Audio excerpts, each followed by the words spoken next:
Hey everybody, I'm Dr. Karen Mikowski, aka Butterfly Karen. Welcome. So this evening I'm going to be doing my video where it's going to be more of an evaluation on Brian Kerberger, and also my videos regards to the serial killer I was seeing back in 2021 in April. Now I'm going to attach, before I do anything, I'm going to just quickly log the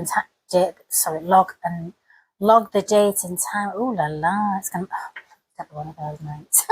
So it is Saturday, July the 12th, and it's 10:01. So, good God, I can't believe it's July already. So 12, 25, clocking in at 10:01 p.m. Oh God, it's so hot, so warm, I can't. But this is Arizona in the summer, so I'm gonna sort of just excuse me. Right, so now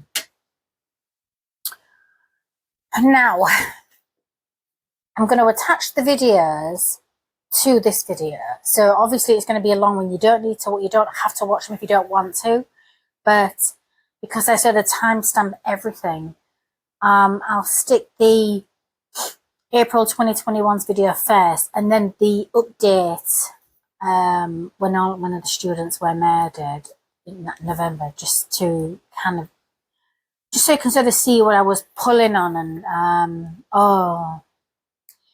it's ironic now when I'm looking back, and you see, when I think about Brian Kerberger right now, and the fact that he's admitted he pleaded guilty just to clearly avoid the death penalty, obviously. So he did, he cut a deal. But in one way, some people are going to think, well, justice, because he's not going to get parole or anything like that. He killed 4 people. But so he's going to live the rest of his life in prison. So, and then the other side are going to be like, well, there's just no justice. I mean, I'm real weird about justice. I don't really believe, I don't have faith at all in human justice. I don't, in legal systems or anything. I really don't. Because I've sort of seen too much and experienced too much, and it just isn't justice at all. Not for the victims. Again, I don't really want to sort of go into it right now, but if you sort of look at some of my other videos, watch my other videos, I kind of explain why I don't have faith in any human-made justice systems at all. So, because it's the sort of system was always designed to accommodate the guilty and not the innocent, unfortunately. You'll get people will disagree with me. I don't care. I'm not going to change my opinion until I start seeing some real justice. Right? And again, it all depends on money. So if you have money, you're probably going to get, if you're a victim and you've got money, right, you're going to get more exposure. You're going to get everything you need, because it's a disgusting system. Now, if you're guilty and you got money, you can get away with murder. If you're poor, you don't have money, whether you got no chance. If you're a victim, if you're guilty and you got money, if you don't have money and you're guilty, depends. You're not going to get the same leniency. You're going to prison, right? Because the system's divided. That's it. It's always been that way. It doesn't really matter what country you're in either. It's always been that way. But regardless, for me, it's a bit weird, because when I was back in April 2021, when I was seeing my serial killer, I was 75% positive. I was, Brian Kerberger, before he even pleaded guilty, was my serial killer. Now I'm 99.9% sure he was. Now, this when you're looking at the first video from April, I was discussing a persona. there was huge influence by Ted Bundy and serial killers, and you know everything that I was discussing, his position and everything, it completely makes sense. It tallies up and everything. But the persona, there's a mirroring. So it's almost like when I think about what I was seeing was this really good-looking guy. I mean, he really did look like him as well.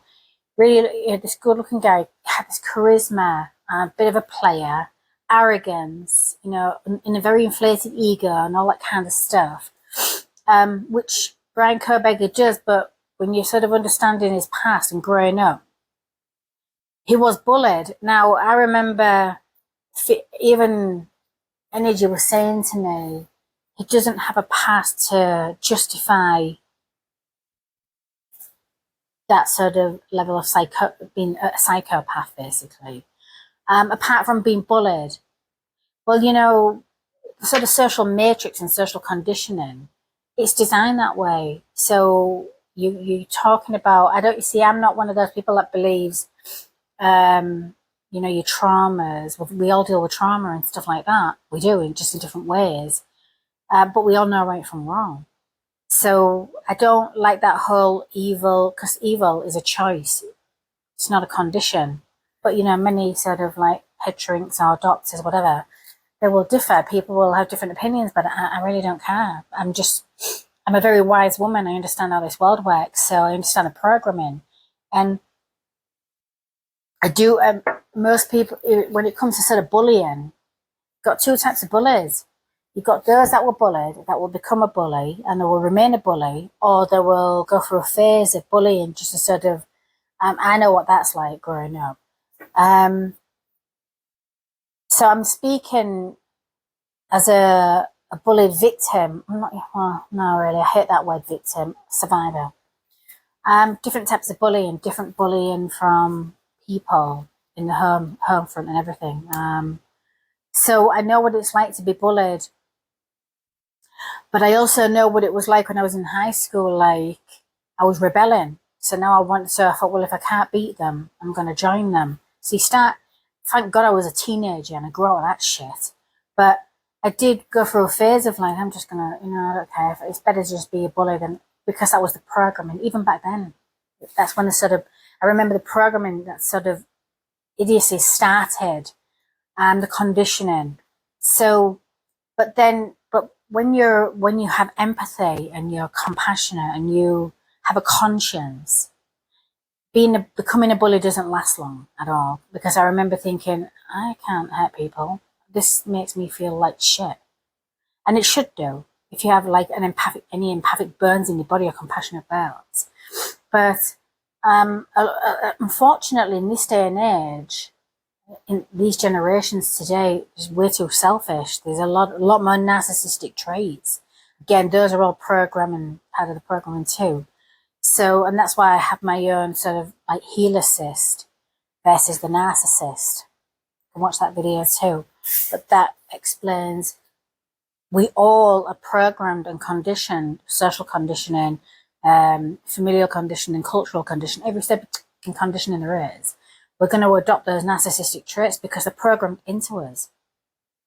So when you understand that, you start becoming a bit of a healer. When you've healed you'll want to heal other people. So then you become the healer assist. So you assist in the healing process to help others. But by understanding that, you've got to understand, you've got to take responsibility for your own actions too, in the past and everything. So I remember, you know, I didn't like being the bully either, because you've got to just be realistic. Like, why would I want to hurt anybody the way I've been hurt? It's easy to fall into that trap. That's some serious sort of shadow aspects of yourself you've got to really get on top of, because you stay on that path, you'll go down a very dark path. But I thought, well, no, I'm not. I can't be a bully. You know, it hurt me to be that. But that's what happens when you're broken and you've been bullied and abused, right? You'll either become the victim, or you'll become like the bully. So You know, I look back and I think, God, in my teenage years, I can't remember who didn't bully me. Even my friends, so-called friends, but probably the worst offenders because they were fake. They were so. It was very hard to trust. But now, when you're talking about serious types of bullying too, I remember thinking, well, if I'm gonna be this angry, I'm just gonna beat the bullies up. So instead of bullying innocent people, I thought, no, I'll stand up to the bullies and I will beat up the bullies for the underdogs. So that's how I ended up becoming, that was me back then in high school.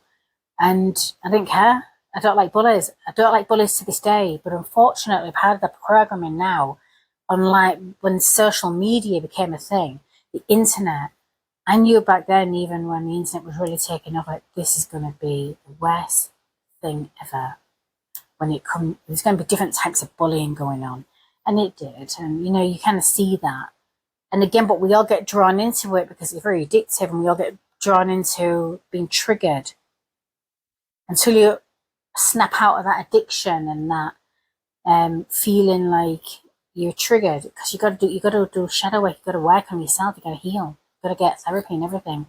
But most victims of bullying don't. So they either go two ways. They become the aggressive bully in the future, or they become like a healer. They take that pain and they implement that into helping other people, other victims. So obviously that's how I went down that route, obviously. But a lot of people do, but some don't. Take it to the extremes, and they take that trauma into the create a personality. So because they are broken and they're hurt and they're angry, and so that's where I feel like with Brian Koberger, that's what he was dealing with. But something else, I feel like it's to do with more because he was so overweight in school and things like that, and he was picked on. Obviously, he was dealing with a serious, inner complex issue with himself as well. So and then obviously he was addicted to heroin. So you've got different addictions going on, and you got to remember, when you're at high school, you're still developing. Your brain is still trying to develop, and you don't really know who you are. So when you start dealing with like addictions and then bullying on that scale, you're not going to know who you're supposed to be. You're not going to know your inner self. You're not going to understand or anything. You're trying to understand the world externally, the way you've been treated. So this is no justification for his behavior at all. But I feel like that's where the persona, it turned slightly to the dark aspects of himself. And then it was influenced by serial killers, because that made him feel a bit, there's a superiority when you sort of, because it's almost like, that's why he probably felt like, well, empowerment there, right? Taking control and power back, and that's not the right way to do it, obviously. But then again, you're dealing with like other sort of serial killers, a completely different psychosis going on. But with what I was feeling was, when I was connected to my serial killer, the guy I was seeing the alter ego.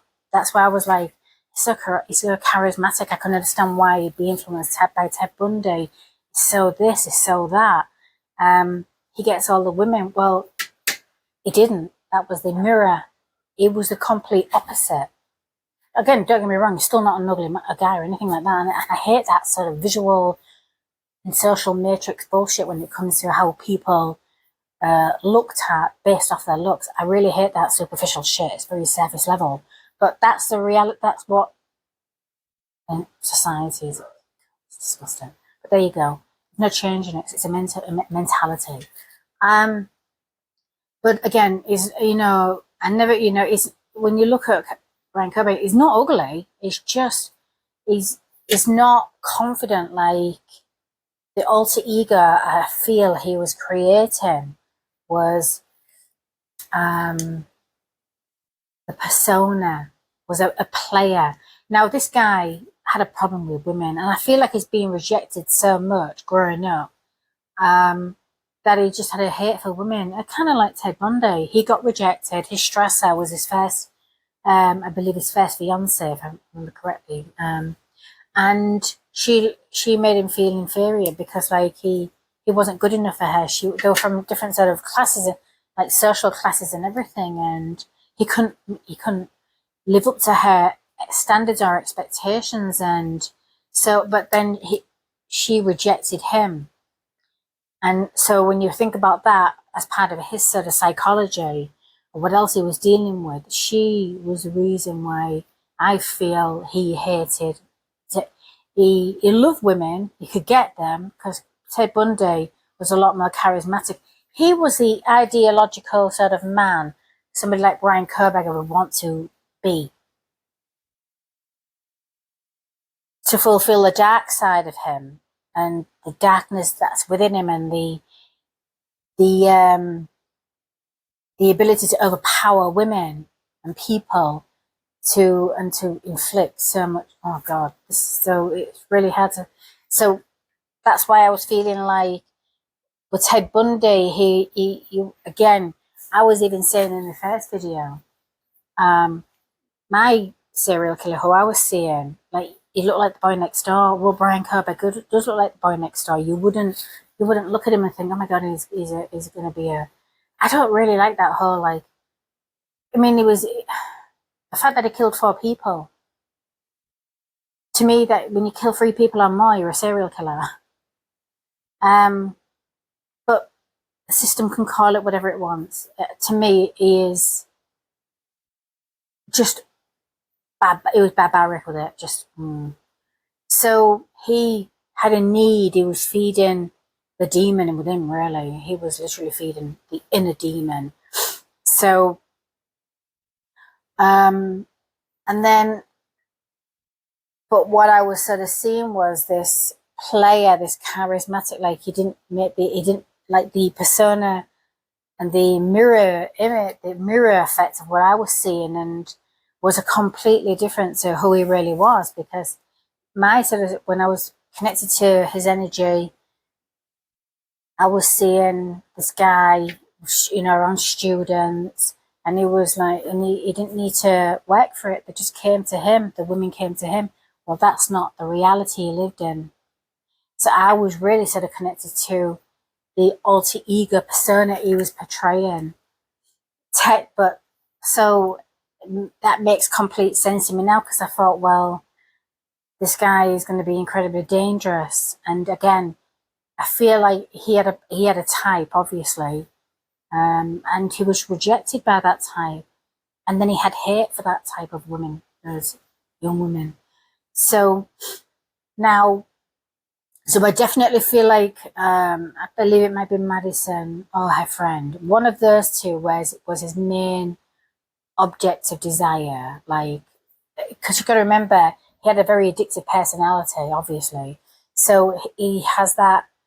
When he sets his mind on something, like he's that kind of personality where if he wants something, he believes he's going to get it. And but unfortunately, he had to work a lot harder because he didn't have the confidence of his alter ego.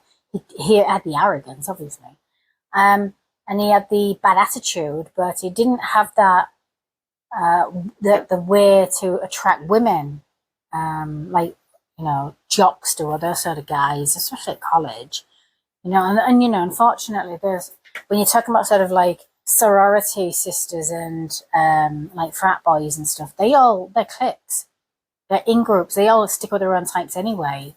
So, and if you're not part of that, you're not invited, you're not going to be hanging out at the parties and things like that. So you're going to be an outsider. And because he was probably a clumsy sort of personality where he really wanted to impress the chicks, but the girls, but the young women, but he didn't have that sort of confidence. And if you're thinking about, I always feel like he was trying to be like his idols, like basically a complete persona front. So, and that would, to be perfectly honest, most women are going to see through that anyway. So I'm like, well, it's just been fake. I mean, And if you're not being yourself and you're trying to be somebody else, that is obvious too. But most people don't understand that. They just think, oh, I'll fake it till I make it. But that's not, some people are good at reading people, and okay. But, he was a little bit older as well. So I don't know. I definitely feel like I was really connected to his alter ego at that time.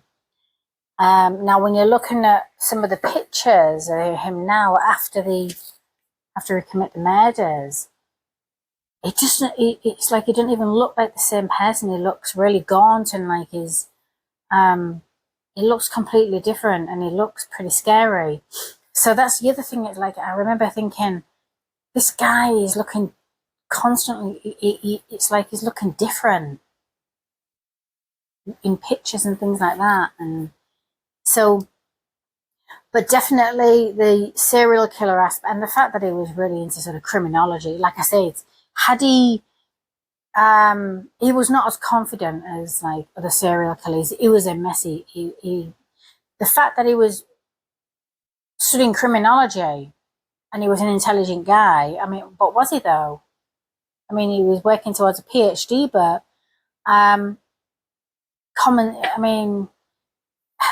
here's the problem with people in this day and age.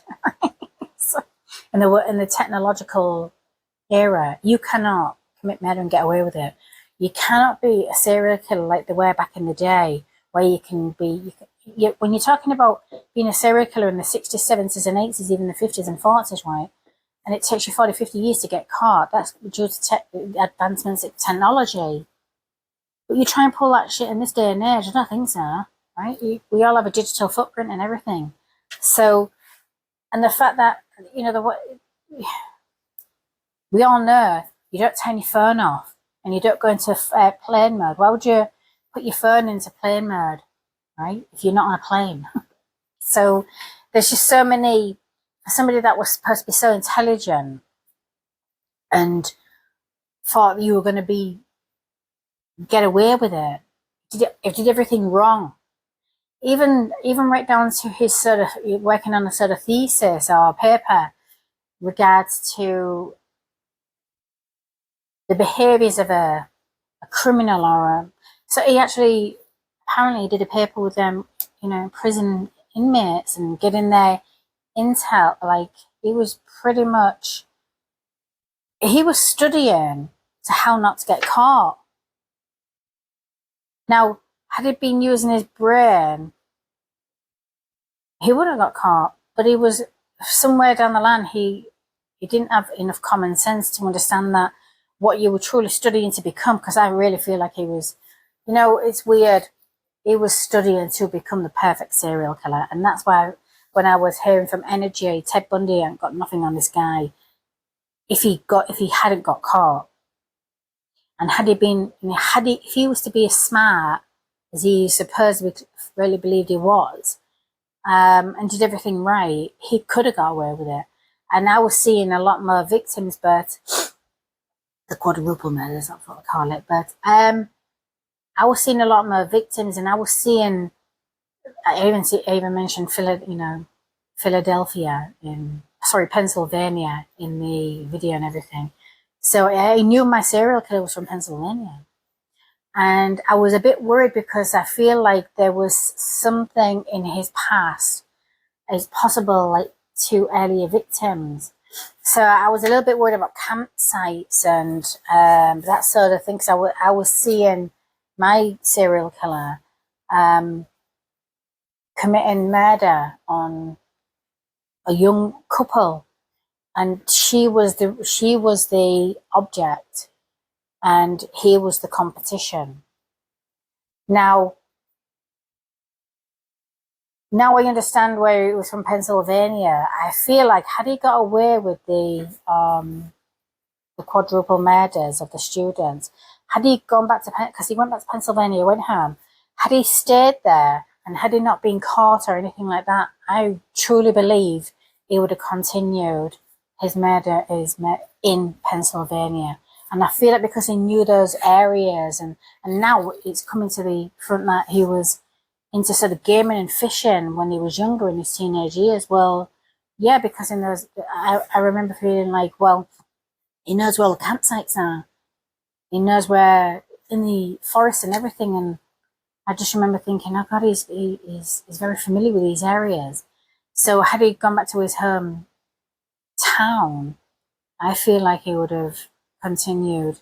I really do, had he not been caught. I knew he was either active or he was about to become active, but obviously he was going to be known to the world in 2022, or not, obviously 2023, sorry. So obviously that happened, didn't it? You know, we all know now. But there was just so much of, like, I remember even thinking when I first saw his picture, when they said they had a suspect, I just remember looking and thinking, oh God, oh, excuse me, that looks like my serial killer. So the fact that he killed 4 people. Now I feel like, and you got to remember, he was really influenced by Ted Bundy, right down to the students and the sort of sorority sort of. So we don't know if he had the intentions of taking as many people in that house, as many young women in that house as possible. People might say, oh, it was, you know, probably just opportunity. The people saw him. Well, when you're going into a house that multiple people are living there, that's why I feel like the intention was to hurt as many as possible. But the main object of his desire was one of the young women.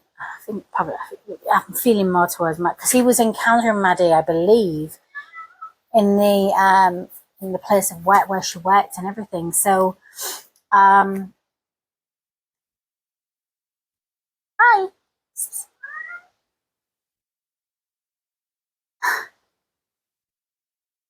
cheeky.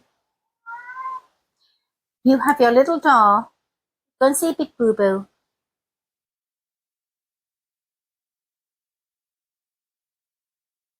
There you go. Again, distractions. So, yeah, I feel like, but I don't feel like he probably didn't expect the 2 girls to be sleeping, you know, to be laid in the same bed, and he just, you know, it all went, that's where he lost his sheath as well. So clearly the girls put up a fight.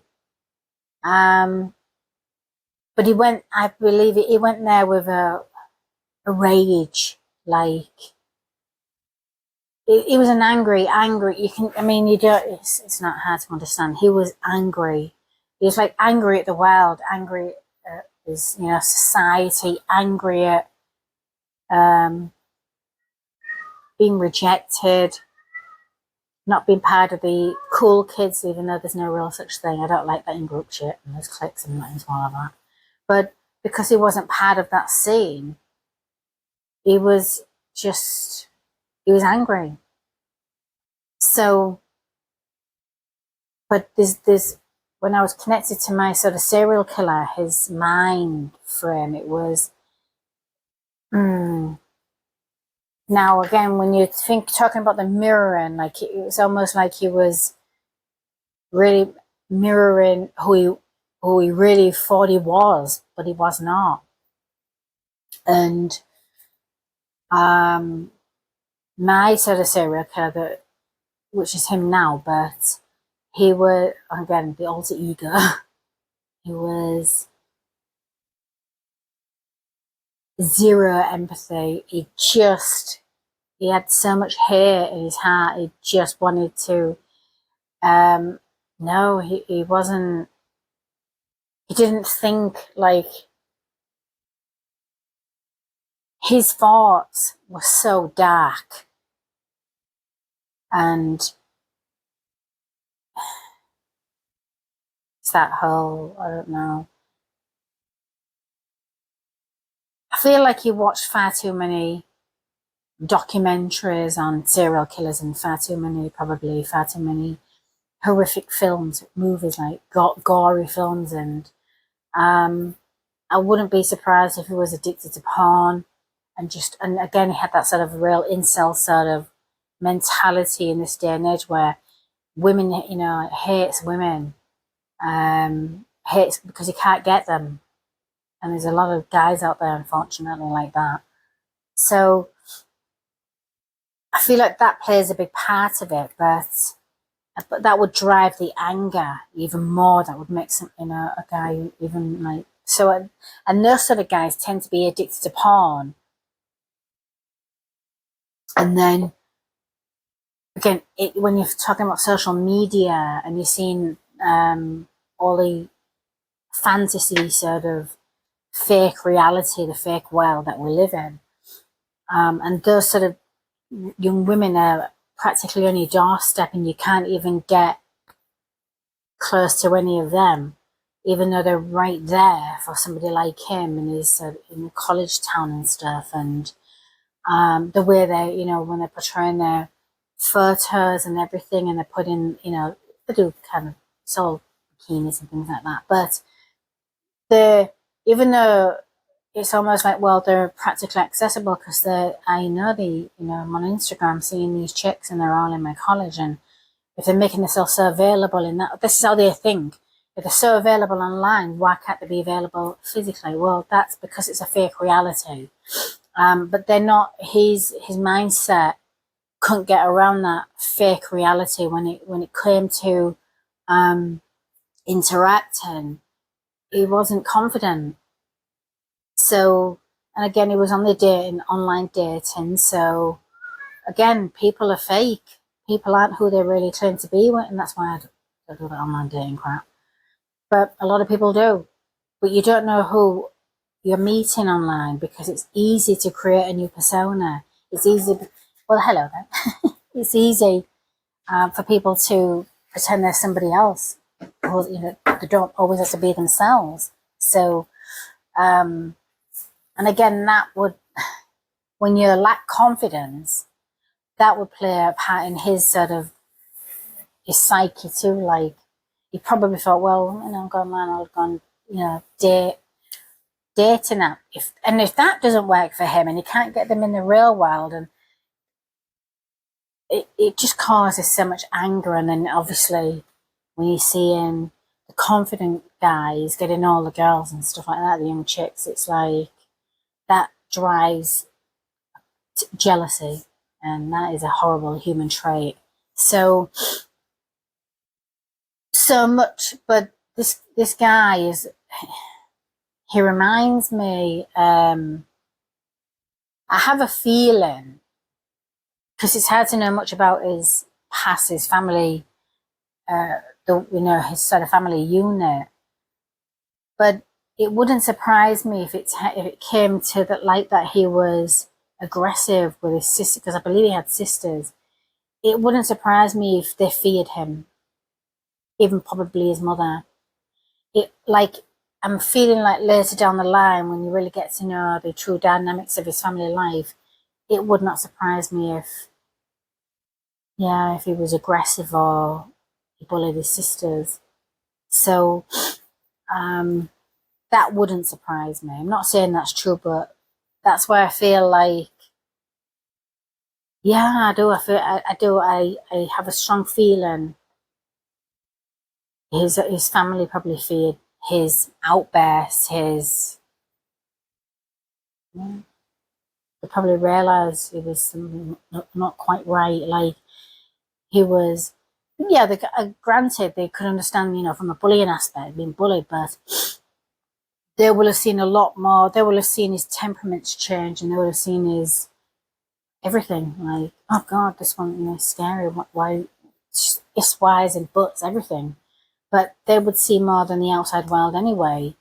So, and then when you think about that, you have to ask yourself, did they just, through fear of him, did they just try to please him, ease him? Did he get his own way just so that, it happens? Yeah, I feel like there would have been signs.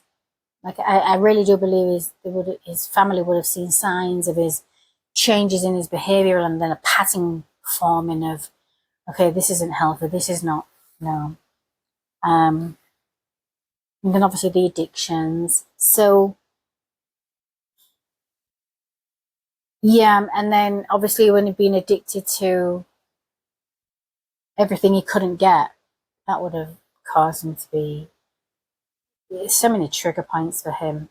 But he, understanding his sort of mentality now, the alter the alter ego that I was connected to, who he truly wanted to be, was that real. He wanted to be so good looking that the young women just threw themselves at him, and in his delusional sort of fantasy world, he acted like he was God's gift to women, and that they came to him, but that wasn't the reality. And then when he got them vulnerable, and then he struck. Oh God! Now I'm thinking about, I'm looking back at when I'm looking at my serial killer. He this is where it gets scary, because I was seeing his methods of murdering changing. So he avoided, he had different patterns of the way he was going to change the way he murdered people and everything. Had he not been caught and continued to be active and continued like killing people, yeah, I mean, there was one. Oh God, this is kind of freaked me out as well. But in the report, I mean, I didn't discuss it in the video because, but now he's in prison. One scenario I was seeing was he was using cables and everything to strangle. Oh God, can't, because it makes me.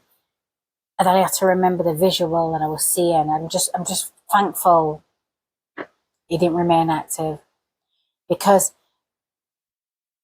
his methods of murdering people were going to change dramatically. And that's why I feel like he believed he was going to be able to continue and get away and kill many, many people, because he was going to change. So, his pattern, he was going to change his pattern. And I also feel like he was going to adopt different methods of murder based off the serial killers that he admired. Now, when you think about Ted Bundy, when he killed the young women, the young women in the sorority, he was just so, yeah, it was almost like he was copying his favorite. And that's the mindset I was feeling I was dealing with. He was going to be copying all of his serial killing idols. He was going to copy their methods by, the way they murdered people. And so I feel like he started with the Ted Bundy in the sorority house, where he brutally just, those young women. And he did exactly that. And he killed, Ethan too. So, yeah. And that's why I was so worried about him, again, because Pennsylvania was very prevalent in me. And that's exactly where I knew it was from. My serial killer was from Pennsylvania. And his knowledge of campgrounds, and I feel like that's where he was going to go back to his roots a little bit, in familiar areas where he knew he could target couples, young people camping and things like that. And he was, had he not been, I don't know if he's got a manifesto or anything, but had he not been caught, he was going to torture people. He was going to torture couples. That's what I was seeing. I was sort of seeing the timelines of his victims. It's horrible. So I'd be intrigued to know if he had some sort of documentation or what he was planning to do in the future had he been able to continue. Hello. So, hello. Such a cutie. Yeah, it's so tragic. It's just so tragic. And again, he wasn't smart. He wasn't a very good, I mean, he got like Uber Eats. He was seen. He was seen. His car was seen. The way, to put so much intellect, intelligence into trying to feel like you're going to create the perfect murder, right? It's like you did the complete opposite. You were seen. It's cameras. You didn't record the place properly. You didn't. You did everything wrong. You left evidence at the crime scene. So again, for somebody that was really sort of majoring in criminology, that's not the way to do it, was it? Oh, hello there. So,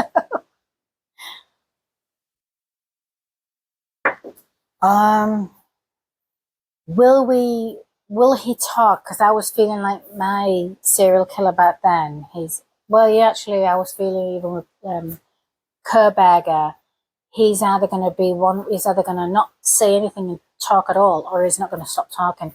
Now I feel like he's pleaded guilty. Now he's going to talk. He's not going to stop talking. And there'll be a book come out. There'll be all sorts of, because he truly believed, but he didn't get to the serial killer status he wanted. But that doesn't mean he's not going to sell that. He's going to sell. I know it. He's going to sell what he was planning, who he was planning to become. That's where he will get his book deals and all that kind of stuff. And he's going to get the attention. There'll be a movie and everything. There's a problem with society and these crazy social matrices. And again, this is why I don't believe in. I don't have faith in justice, because you should not be glorifying murderers. You should not be worshipping and promoting and murderers, and it's always for them, isn't it? So I have a problem with it. The victims are the most important people. It really annoys me, and it's disgusting, because the victims, you can't make money off the victims, but you can make money off the murderers, and the psychiatrists can make, let's study this mind, this brain, okay? It's called conditioning and programming. That's what causes a lot of this crap. So, it's really sad. And it's getting worse. And there's so many active serial killers out there here in the United States, but you don't know if you're living next door to them or anything. It's really scary. And obviously, it happens all the time. When they become active. And I'm just thankful and grateful that he was stopped in his track. The fact that he was able to, he really killed their students. Sad. It's still disgusting, and it's sad when I even think about it still. But it was terrible because they were just literally starting their lives out, and they just cut it short. He's got no remorse. He's not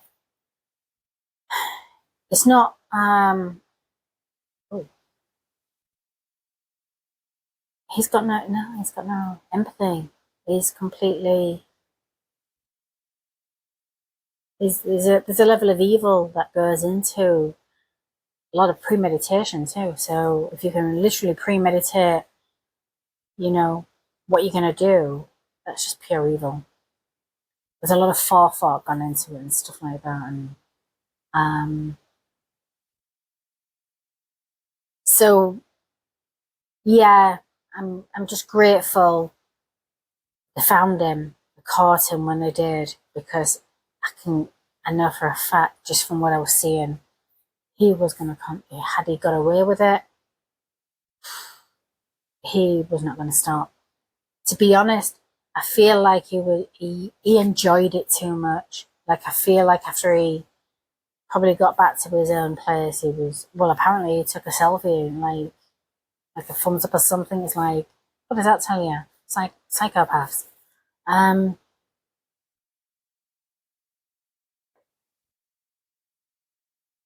they're not psychopaths. They're not like they were back in the day where they were, oh, we've got a psychopath, right? The freaking psychos are out everywhere now. It's like this is weird programming, thinking it's okay to be a psycho. So they're going to need a new type. They're going to need a new label for something at some point in the future, because sociopath were freaking narcissists all over the place these days. Psychopaths, so many, yeah. But yeah, I feel like, and I feel it, I know it in my gut and everything, just like what I was saying. Yeah, he was not going to stop, and he enjoyed it too much. And it's almost like it got his, and that's what I was feeling from his energy. That's what I was feeling from his energy when I was connected back in April 2021, was there's something about the kill. Like, after he murdered people, after he murdered his victims, it just got like a, I don't know, like adrenaline rushes, obviously, but it was more than that. Like, it fed his weird need. It just made him, it gave him power. It was almost like he was intoxicated of the power it gave him by taking lives of people, but in a very vicious, oh God. And that's why I feel like had it continued, he was going to start torturing. Like, I don't know exactly who is next. Is serial killer idol, who's going to copy next, but eventually he was going to be leading to torture before it's almost like he wanted to literally have control over people's lives, like he was some sort of god, but he's not God. Whereas just typical psychopath wants to sort of watch the life literally leave, the life force literally leave somebody. That gave him some weird, like buzz, like a new addiction. He would become addicted and to killing people. And I don't think he would have, I don't feel like he was going to, I really believe, had he not got caught when he did, within a year, I truly believe within a year, had he not been caught, he would have definitely found new victims, killed new victims. I do.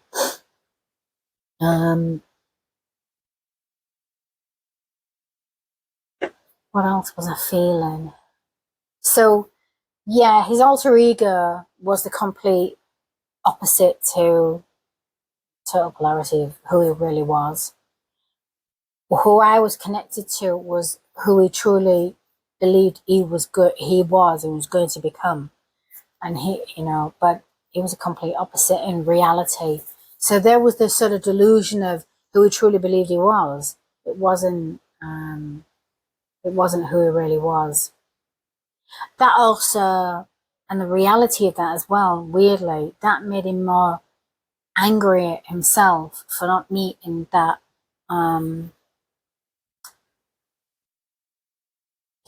meeting the expectations he had of himself. Like he was constantly failing, and then he would start again, and he would, well, it's okay to fail. That's your point of life. And you don't fail, you only fail when you give up. So you don't truly fail. But you don't, so yeah, you can hate yourself or be angry at yourself because you're not achieving what you want to do, but you're not really failing. You're supposed to be evolving, and keep going. But it's almost like there was an inner hate of himself. Like part of him thought he was like God's gift to women.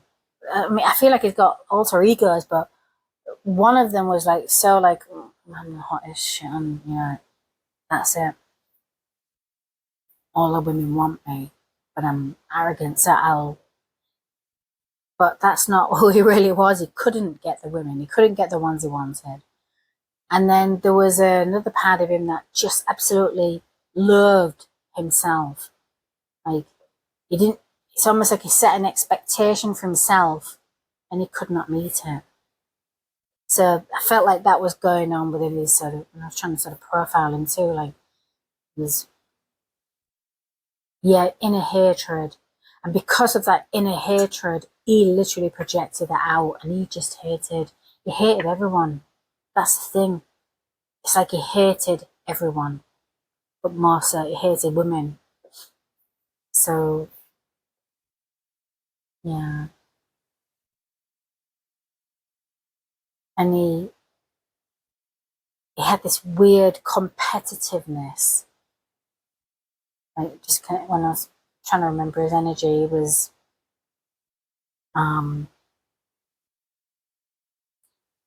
he hated men. He hated successful, confident guys. It's like, you know what it felt like? It felt like he was in competition with everybody. And you're not supposed to be competing with anybody but yourself.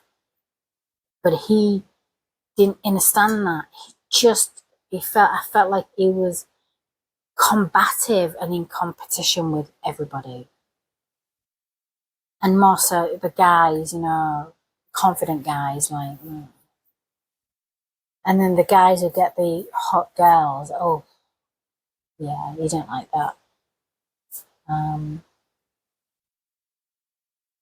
that's just typical jealousy, though. That ugly trait, ugly human trait. But that can drive people to extremes. And that's a normal human, ugly human trait in all of, at some point we're all going to, experience the green-eyed monster. It's how you control yourself and how you allow that jealousy to really, I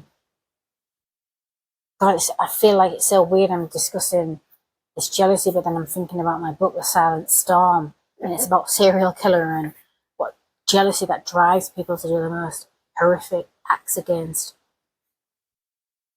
people. And yeah, my serial killer in that book hated women. So yeah, if you want to, and that's it's fictional, but it's based off, again, cold cases that I've worked on, done what I do, and understanding the victims, and then understanding the perpetrators. Because obviously, when I'm seeing the victims' last memories, I have to be connected to the murderers, and that's what it's like for me when I'm working on, when I do what I do. And that's why I created The Silent Storm, because I felt like I was dealing with true evil, but just everyday in society of people too, how the jealousy and obsessiveness and everything just create these characters of real people. But they are based off real people, but obviously the book's fictional. But they're based off people I know, or they're based off behaviors, but also, again, when I'm working on cases, cold cases, and those sort of, and that trait is always the same. Even with my serial killer in the book, he hated himself, but he hated women. He hated the way women hate himself. And also, he had a stressor, but so it's it's an interesting thriller. I wrote that long before any of this though, so it's ironic. It's just ironic that I'm discussing, and jealousy is it's a vicious trait, ugly human vicious trait, and if you're an obsessive person, if you've got an obsessive personality, and then you suddenly become jealous of people, you're going to go to great lengths to try and destroy that person's life. I know what it's like to be stalked. I know what it's like to be stalked by men, but I know what it's like to be stalked by ex-friends. And all stems with jealousy. It starts with that. And you'd be amazed at how they will try and do everything to destroy your life. Slander campaigns, like character assassination, everything. Anything and again, these sort of people are delusional.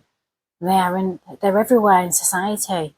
But when they have this obsessive personality, they take it to a stalking extreme. Like, okay, well, I've got abandonment issues and I can't deal with a rejection. Okay, well, go and get some therapy then. But they don't. They turn it into something like, no, this person how dare this, I'm really going somewhere here. How dare this person reject me? How dare this? No, this person triggered my abandonment issues, right? I'm going to destroy this person because I'm the one that walks away. I'm the one that's in control. That's pretty sadistic, isn't it? That's how a lot of people think. I've dealt with these people. So these types of people, and that is why I walk away, because there are so many bullets out there. You've got to watch the red flags to dodge. And that's why I stay away from in-groups. And this is just me. I mean, I love people, but I'm very cautious. Don't trust people. And, for somebody like me, and I'm just kind of going to, because I'm not saying it's anything to do with him, but what I'm trying to explain is we all have dealt with traumas, but it's how you sort of control and how you manage and after healing your traumas. But when I think about, I could have gone so many different ways through the way, like people have been, but I'm a survivor, so I don't really think like that. I don't think in those dark ways. I just think, no, you got to go. My cutoff game is not nice, but my cutoff game is to protect myself from bullets, literal or metaphorically. Do you know what I mean? It's like people's personalities, people's traits, people's behavioral patterns. I mean, I sort of see that, and I read people. It's like, I got to get away from you. You're a wrong one. You. Okay, I'm not judging you. I know you've got issues, but I don't have to deal with those people's issues. Well, again, think about that with somebody like him. Nobody would want to have to deal with his issues either. But some people just take this the obsessions that they have, their obsessive personality disorders and all kinds of crap, but they take it to the extremes. And then they create this fictional reality in their heads, and it makes no sense. But when you go to the root of it, there's a real strong element of jealousy. That's exactly where it starts. So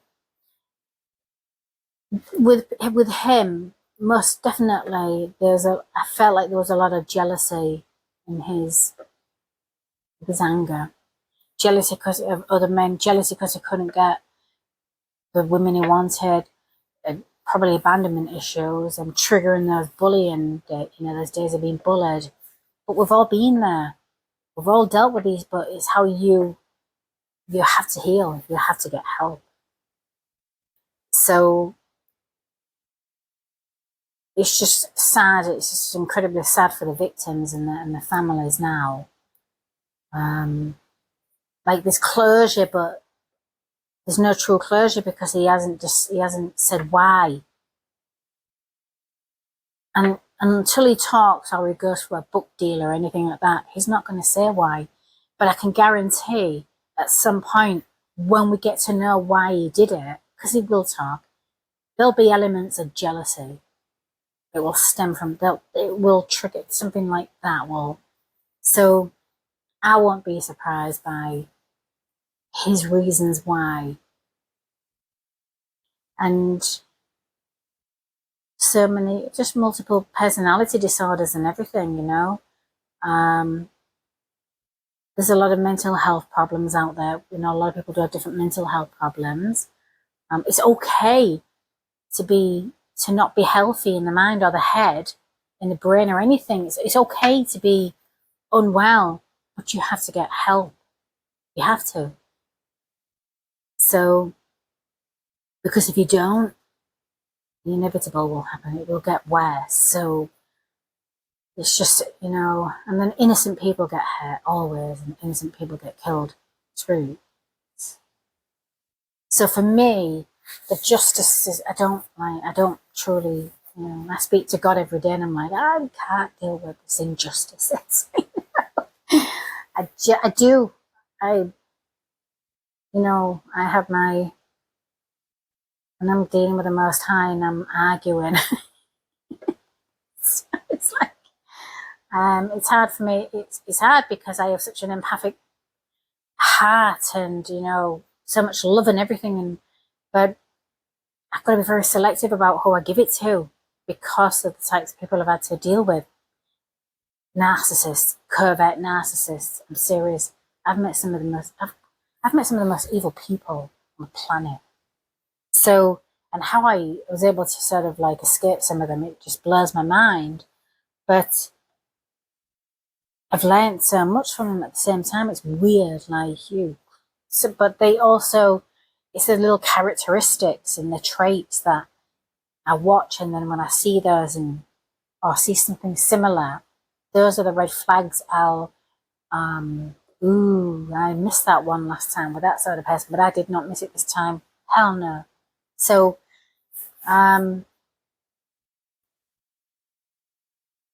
yeah, it's hard these days. We've got a very extremely, incredibly dysfunctional society. Dysfunctional in so many ways. Just, it's surface level, street mentalities, serious manipulative programming. It's horrible, it's scary, and zero accountability for one's actions these days. They don't care. Selfishness is like off the charts. So, but that's what's in society. That's what's being raised into kids. Now the children are going to grow up to be 10 times worse than themselves. So they're going to be, and just look at social media. Oh, God. Scary. And again, the digital footprints people leave on social media and everything plays a huge role. It plays a huge part in why you can't get away with murder in this day and age. So, again, it's that weird arrogance.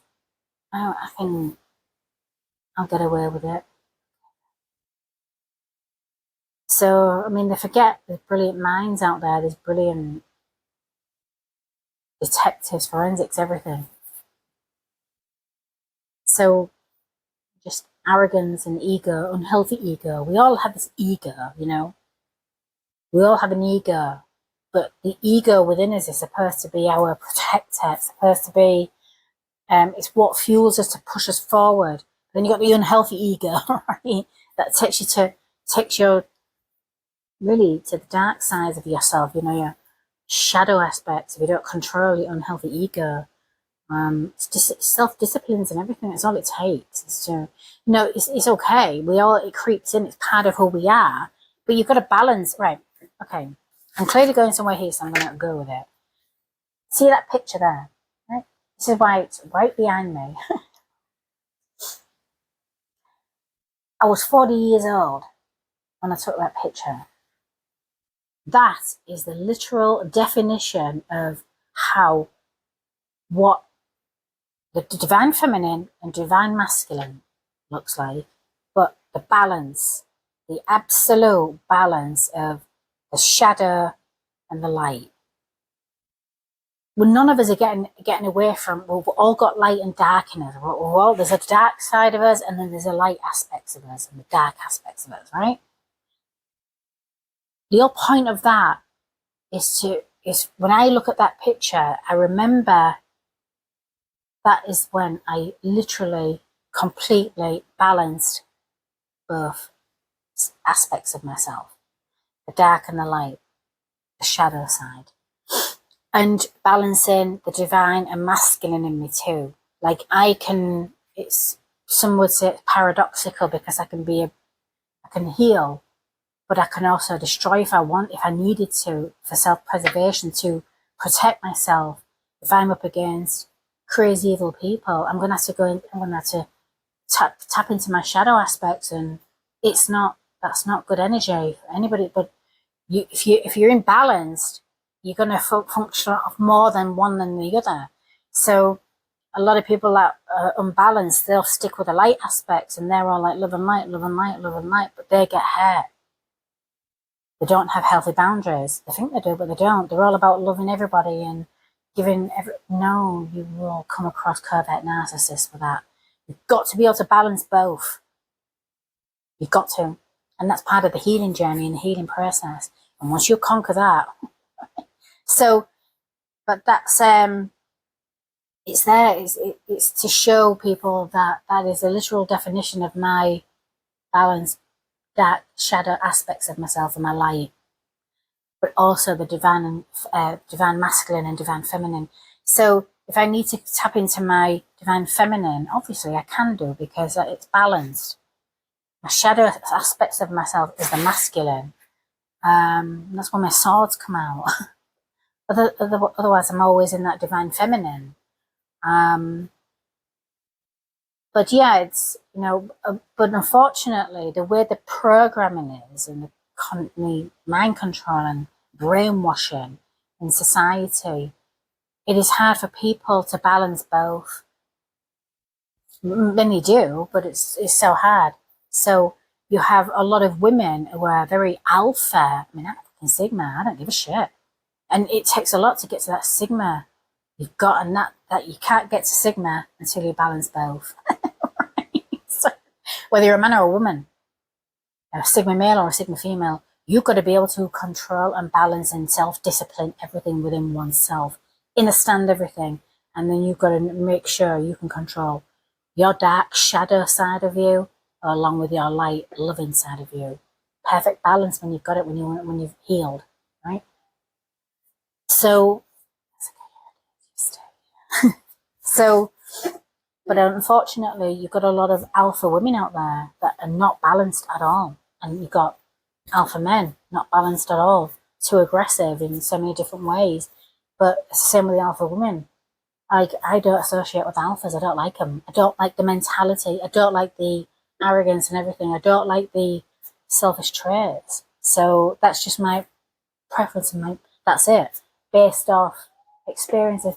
And I don't want to be associated with those sort of people because they're too competitive, and I don't compete with anybody, and that's just the way it is. So it's completely different when you're in that sort of Sigma, but it's hard to get there because you've got to do the shadow work. You've got to heal yourself. You've got to do all the shadow work and everything. Most people don't want to do that. They just want everything without effort. Well, part of that effort is working on oneself, healing oneself, being a better version of yourself than you were yesterday, in the past and everything. Unfortunately, doing all that shadow aspect work too, it is incredibly hard, and people give up. And it's easier to stay in that low frequency, that low vibrational frequency. So, I mean, that's just elements of spirituality and what I'm discussing, but in the psychology of everything, it's all to do with that. It's all to do with, you've got to be balanced. So if you're feeling triggered, if people are triggering you or anything like that, that is exactly what you need to grab onto. Like, oh, okay, that just pissed me off. Okay, that just triggered me. Why did that trigger me? You need to start asking yourself, why is that person just say that? Why did that just trigger me? Why am I feeling angry? Because there's something slightly unhealed still. So now work on it. Okay, do I really need to be caring about that? Do I need to be caring what people think? Absolutely not. So you never really stop working. You're always going to be working on yourself. You're ever evolving, you see. So, but the less you're getting triggered by society and brainwashed puppets, unfortunately, and the way people are, you'll realize, oh yeah, you're balanced. You're becoming more balanced within yourself. So, unfortunately, when you go into the extremes of people like Brian Kerberger and those sort of psychopaths, zero, are completely delusional. They live in a completely different reality. They're not connected at all to the real world in that way. We're all trapped in this matrix, but when you still got to figure out how to heal yourself and balance yourself. But these are completely different minds. These are too far gone. And then usually when they're functioning off that really unhealthy ego, right, and that's what's fueling them, they think they're better than everyone and everything. And the more power that they're driving into themselves, especially when they hurt people, they become really sadistic. And then when they get into that real sadism side, then and then the perversions that, it's that real PPP, my PPPs, it's the perversion of power paradigm. They get really trapped, their minds get trapped in that. So, and that's the problem in society, that perversion of power paradigm. That's why porn, everything to do with the areas of making men addicted to porn and making women become porn stars for the men, just women feeding the weakness of men. That's all it is, and vice versa. But it's more on that.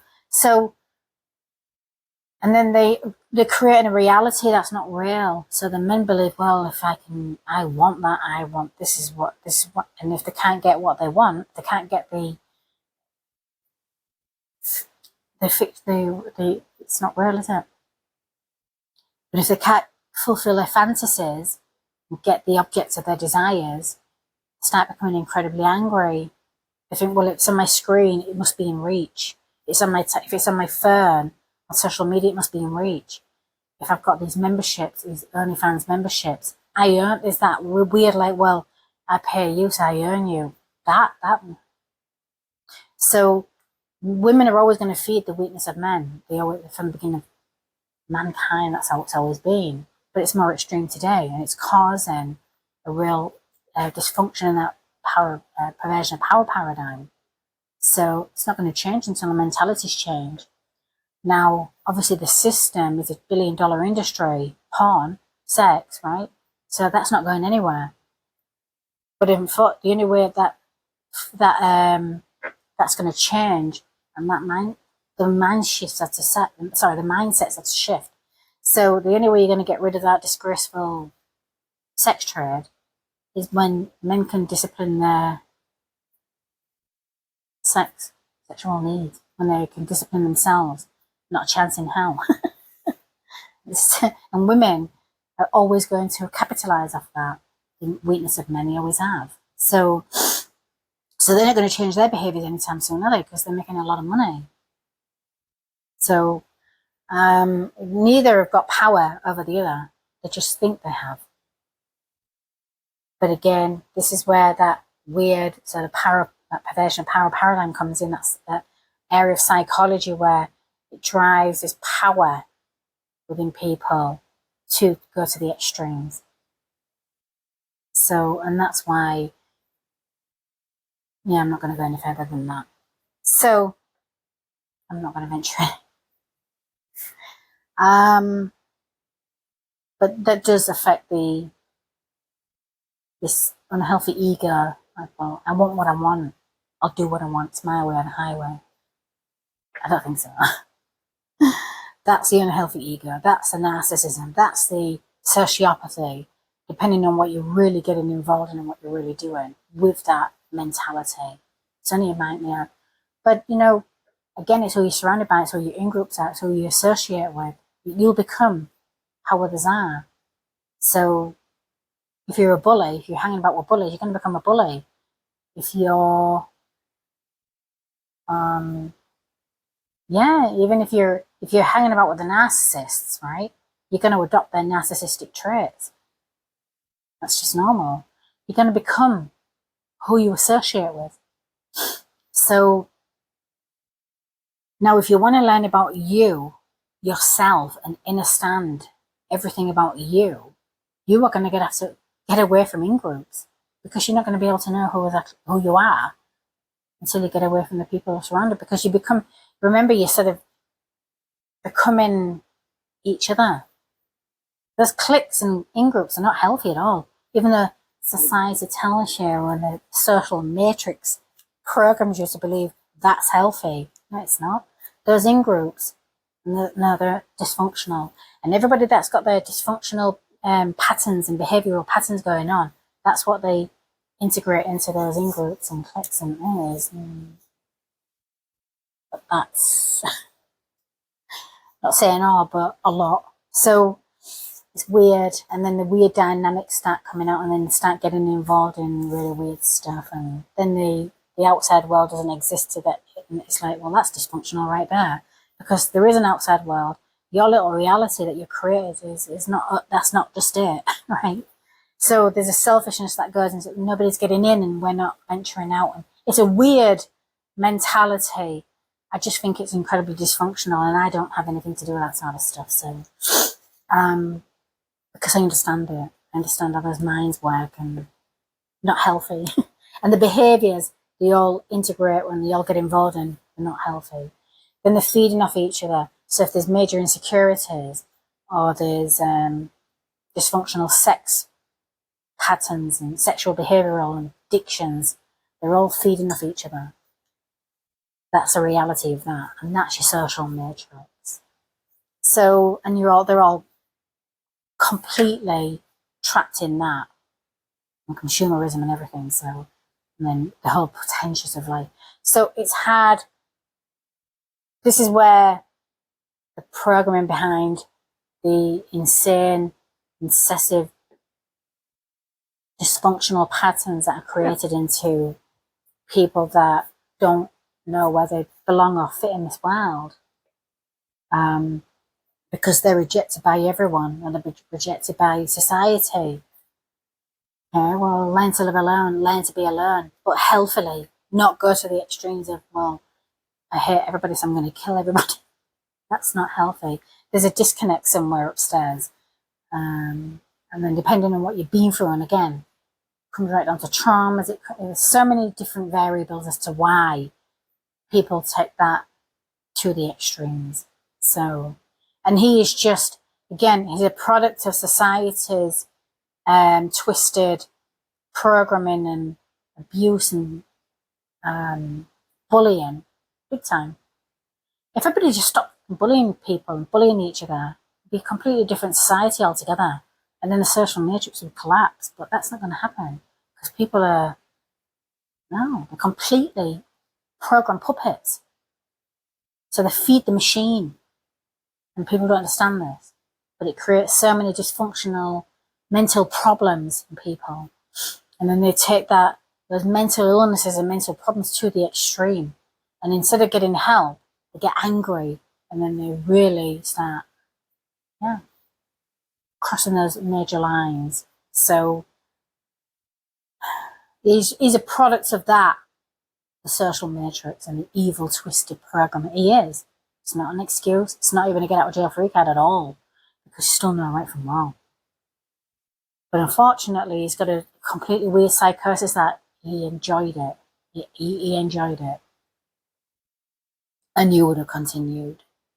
So Because he did remember, he didn't just kill one person in that house. He killed 4. Now, his adrenaline will have been pumping just after killing one person. He completely, like Ted Bundy, he just went psychotic. Like, just anybody that was in his sight. And he just went from one room to the next.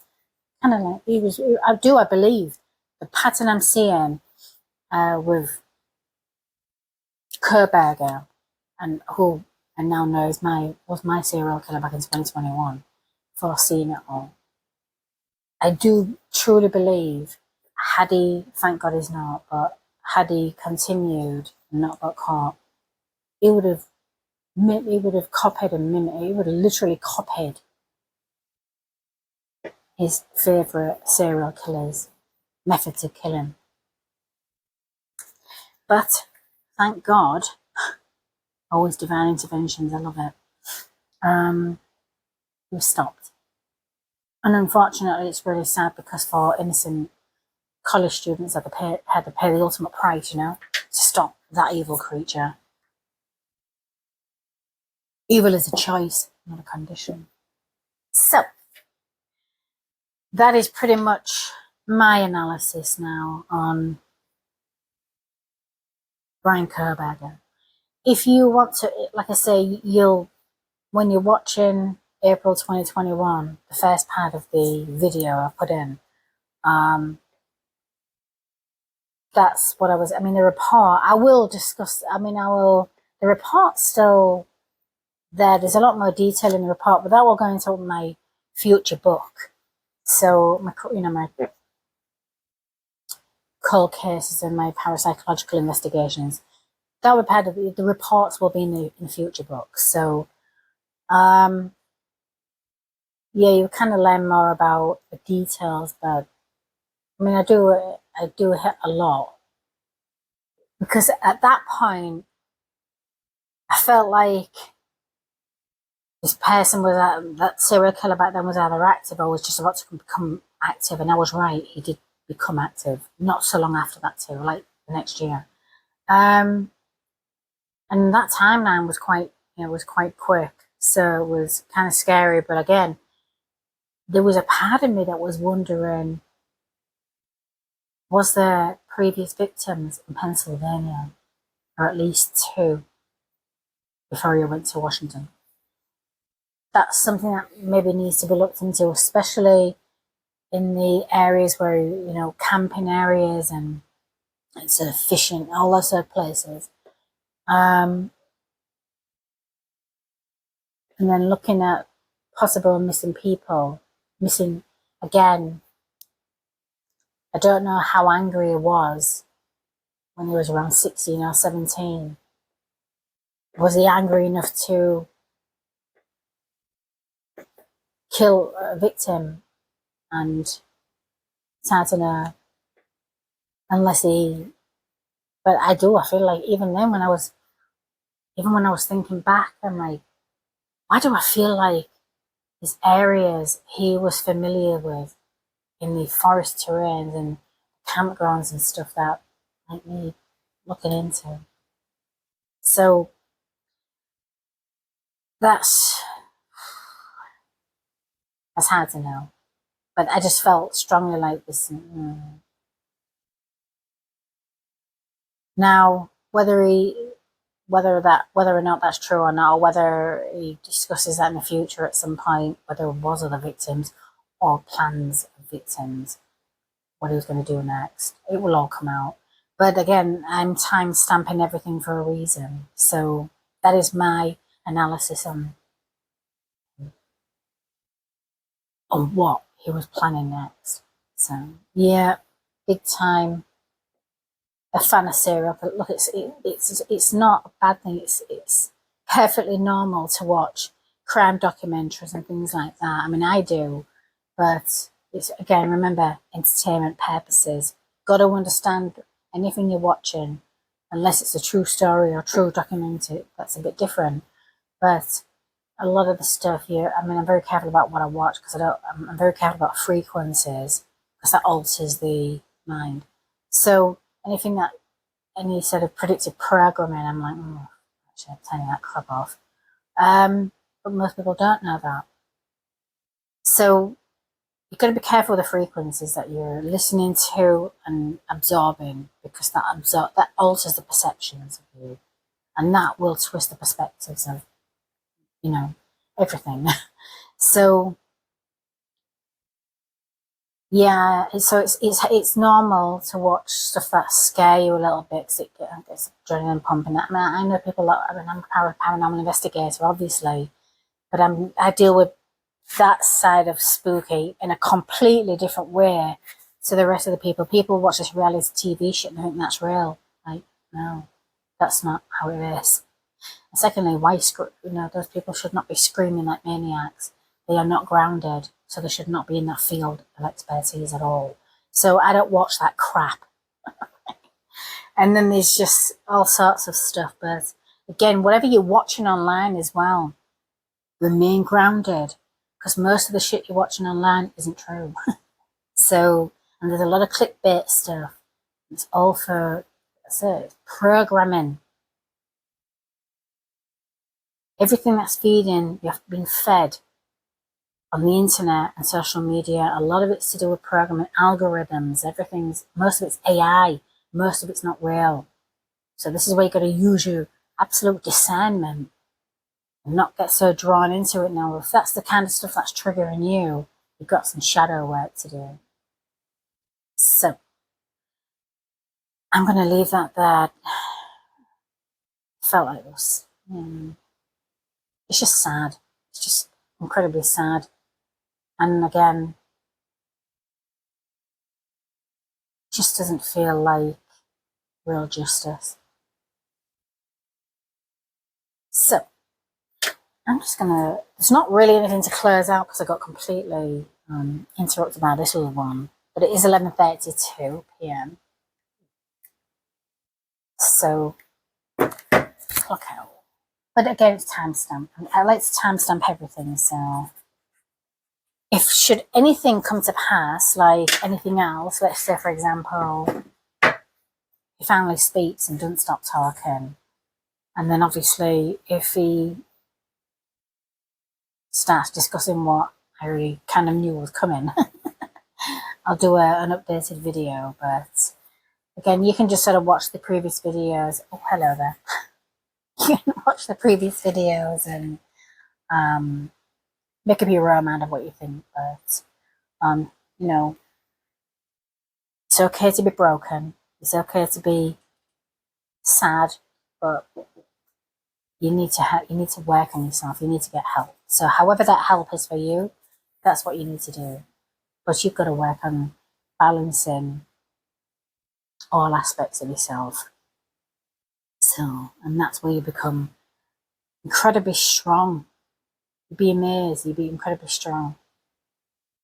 And that's, but only when you're balanced. So, and it is healing. There's a lot of self-healing you can do too. And, I will say, to get away from the sort of social matrix and get out of that programming, you have got to not give a flying flip-flop anybody thinks about you. It is none of your business. Vice versa. You can't care. Zero. You can't have expectations from other people, and you do not need external validation ever. If you get caught up in that social matrix side of that, you are going to be drawn into the major brainwashing and programming. You're not going to be able to know who you really are. You're not going to be able to heal oneself because you're too focused and you're needing validation from everybody else. You don't. Remember, those people that you're seeking validation from are also broken, are also unhealed. So why on earth would you need validation from anybody but yourself? And that's when you start when you're working on you, that's where it comes from. But you can't care what people think. You just can't. There's no point. Because that's just going to be a major trigger. You're always going to be triggered then. You care what people think about you, you're always going to be triggered. And remember, social media is not the real world. It's not real. So, this is the biggest problem in society and with the dysfunctional minds right now. Major problems with social media in all areas of it. Biggest thing you can do is, if you don't need to be on social media, find a way to get away out of that addiction, because it is addictive, but it's programmed to make you addicted. It's mind control. So, and it's also psychological. I can't speak. It's psychological warfare. There's major psychological warfare that goes on in that social media on the internet. Understand that, and you'll be able to start healing yourself and working on what's really important, what you do need and what you don't need. And yeah, so I'll leave that there. Other than that, I will see you all again very soon.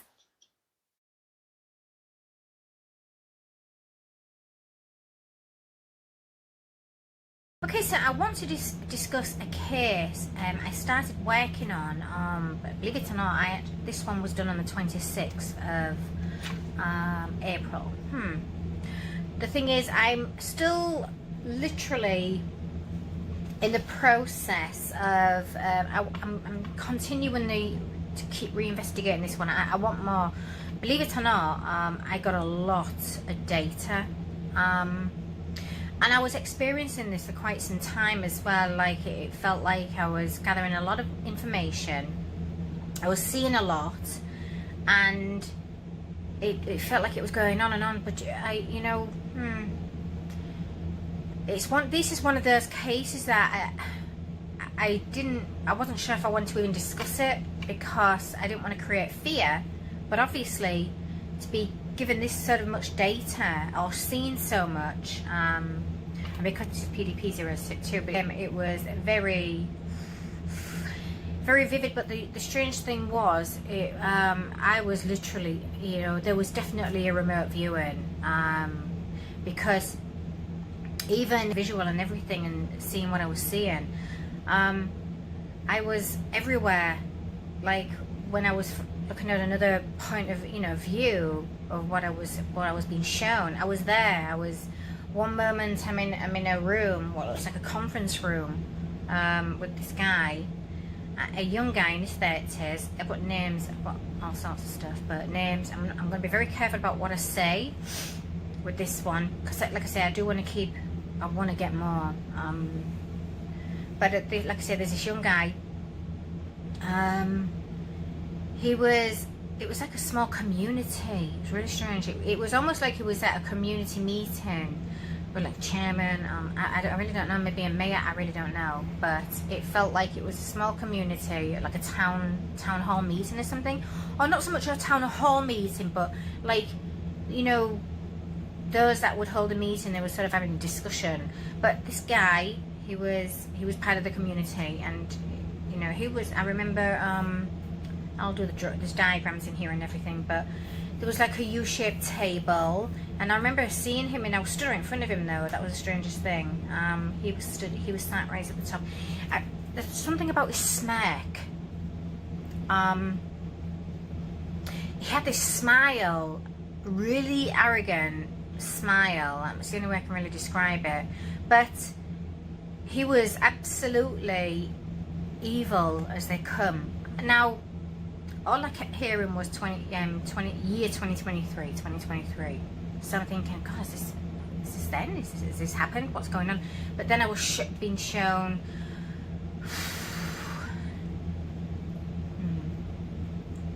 victims, and multiple. Like, I feel like we could have a possible serial killer in the future. Now, I don't know what relevance 2023 has. I don't even know if this person or this particular case is even being actively investigated right now, but it may be in 2023 we get to hear about it, or we get to know about it, or if the information is coming through the way it is, maybe this is the way to stop before this even happens, takes effect. I think this is what I'm going to send to the FBI, because I was like, there was so much going on. I was able to do a profile on this guy and everything, like how he was thinking. It was weird. A lot of a lot of information. How he was thinking, what triggered him, even right down to who his first victim was and the cause of it. And then there was real jealousy streak. Like there was a jealousy element with another young man in the town, in the community, and I was focused on him too. But and I do feel like he was one of his victims, or he's going to be one of his victims. Yeah, this is it's one of those strange cases, because I don't know if it's happening, if it's active. I don't know if it's going to happen, or if it's already happened, but we probably won't. I don't know. I feel like something to do with 2023. Now, the reason I want to do more and I'm continue investigating this one, obviously, because if there's a way we can stop this immediately, yeah, it's going to go straight to the feds, obviously. I want to focus on the location, but it was definitely a small town, and there was there was forest terrain too. So I'm trying to, there's a lot of places like that in America though.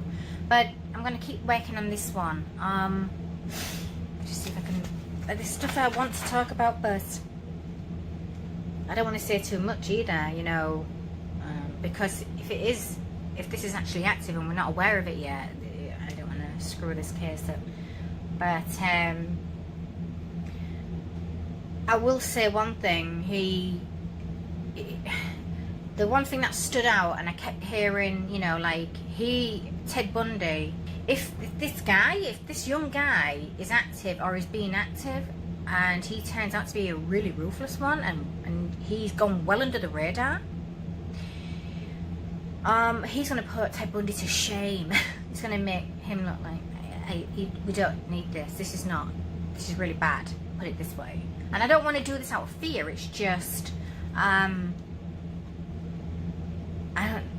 there was a lot of information. Something like this coming to me like this, and to see so much, there's an absolute reason for that. And then, I wanted to hold back and not really discuss it. But I feel like I have to sort of put it out there, document it, and time stamp it and everything.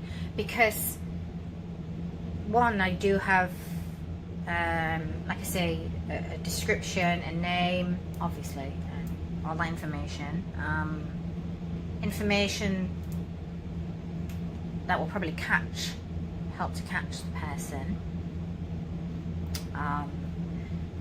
It was, the thing, what I kept seeing was, I don't know, I'm assuming, I say Ted Bundy, but it was something about his smile, the way, like, if you were to meet this guy in a club, in a bar, in the street, you would just absolutely be like, oh my god, he's so gorgeous, oh my god, he's so good looking. And I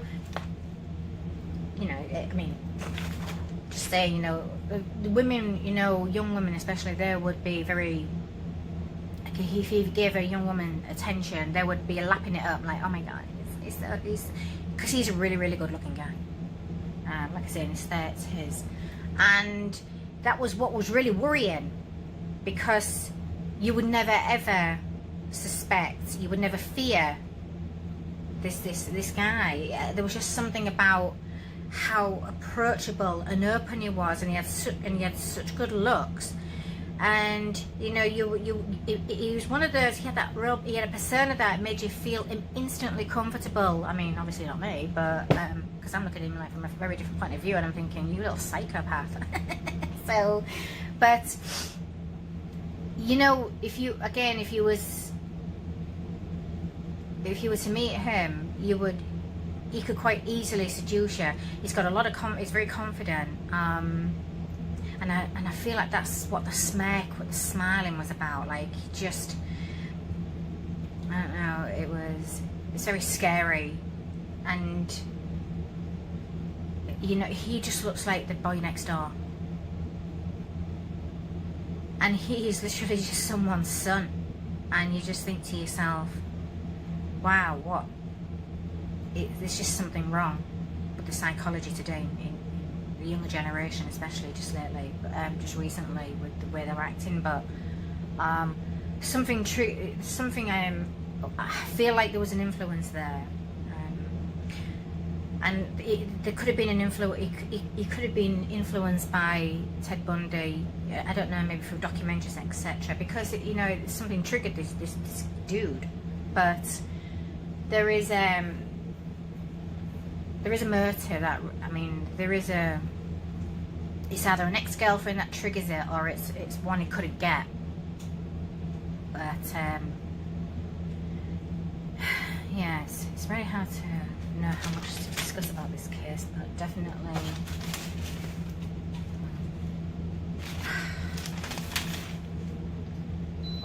yeah, definitely something very wrong. I mean, the thing is that, you know, he had there was like no past, like, you know, if you were to, you want to sort of psychologically analyze his upbringing, he had the perfect, he came from a great home, he had a perfect upbringing. Normal, loved, cared for. He looked good. He was obviously well educated. Clearly went to college, but because of the position I feel like he was holding. But I kept seeing and hearing. Now this is where every time I heard like kill the competition, I kept going back to this other young guy who was around the same age as him, and that's what I was seeing, this table. Like, he was sat at the top end, and then this other guy was sat sort of in the middle, and all I could hear was kill the competition. I'm like, what? But every time I heard that, you know, for a clear audience, I went straight to this. I was looking at this guy, and I'm thinking, are you trying to tell me something? It was like there was some sort of I don't know, there was something there about this guy, this other guy that was sat at this table. He, you know, when you look at this, so this guy as well, when I was looking at him, you sort of, he looks into your soul. Like, he, you know, if you was to have a conversation with him, he would look into you. He was that confident, like he could look into you, read your soul, like, you know, and you would just be like, oh, you know, one of those. Obviously not me, I'm saying some women would be like, wow, maybe drool over that, and oh, he's really just taken a real interest in me. And it's like he could almost, if he was to talk to you, he would make you feel like you're the only person in the room. If you were amongst like 100 people in a room, and he basically went to you, he would make that woman feel like she's the only one, not only in a while, but in the room. And he wouldn't even deter his attention away from her. That's how how confident he is in himself. Like, he would make somebody, a woman, feel that comfortable. And yeah, it's just pure evil. Absolutely evil. Oh, in the worst possible way. So, yes, definitely very social. Again, it just fits in. He's, like I say, he's like excuse me, he's like the boy next door, very social, blends in. He's a pillar of the community, and it's really, really scary. Now it made me concerned, because I thought, hang on a minute, if this feels like a small community, and if he's such an influential figure in this, especially at this board meeting, does anybody else know about this? I mean, I don't know. I mean, to keep it, somebody like him, especially with the technology we have today, so it would be very hard. Now, that could be a reason why I was here in 2023. Maybe it is hard. Maybe just something, it's hard to say. I can't even make assumptions on this, but I'm just hoping that this doesn't come to pass. This doesn't become a case at all, because if this is what I think it is, and it comes to pass, and yeah, we're dealing with something very, very different, something very wrong. What else was going on with this pen?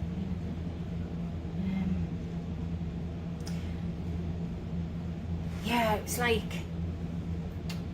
because I was seeing another visual of him as well, on spring break, and it was on a beach swimming, and he was surrounded, again, like I say, he's such a good looking guy, but he was, and you know, young, youthful, everything, but he was surrounded by all these really good looking chicks, and he was just, it wasn't like your typical drunken idiot, you know, trying to come onto you and all that kind of stuff. They just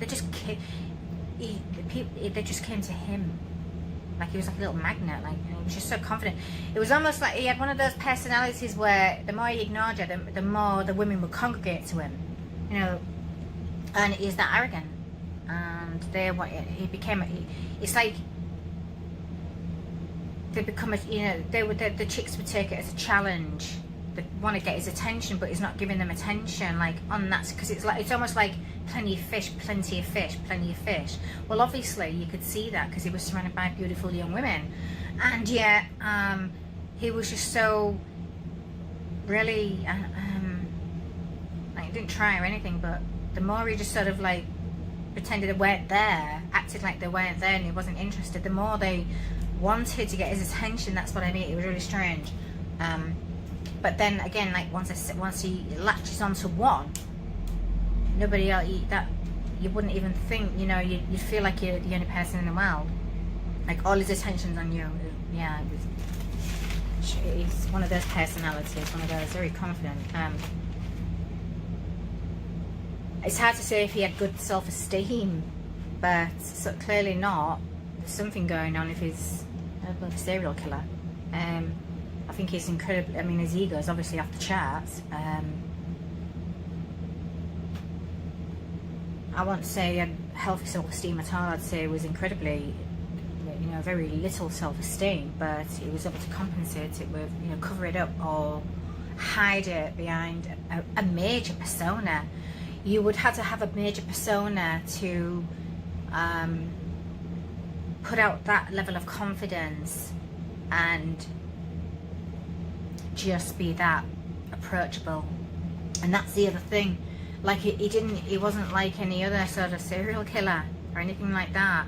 He didn't go out, he didn't spy on his prey, he wasn't doing anything like that. He wasn't hiding in the shadows. He wasn't doing any of that. He just I don't know, they just came to him. He had this way where they just came to him. I mean, I do have a good description of him. It's just I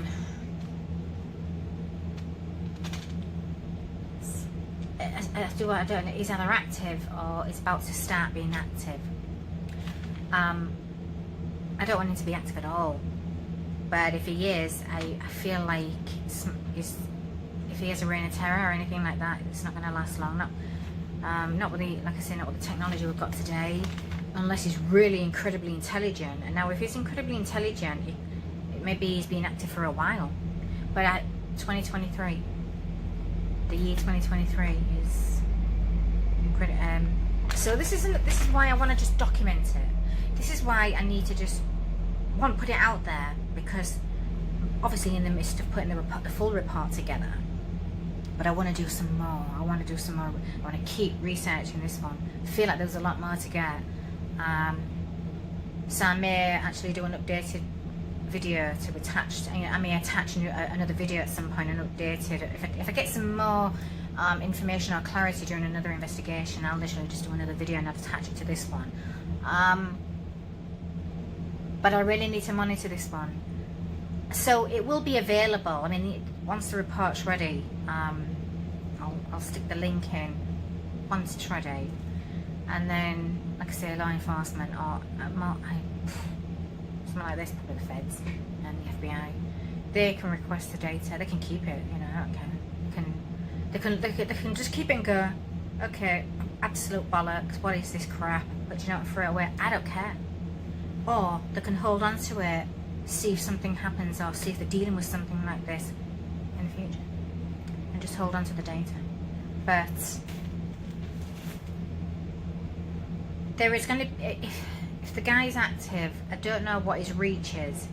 I don't know. Like I say, I was seeing him, you know, on spring breaks and stuff like this. So he may travel a lot. I don't know. Didn't see that level of travel, but he may travel.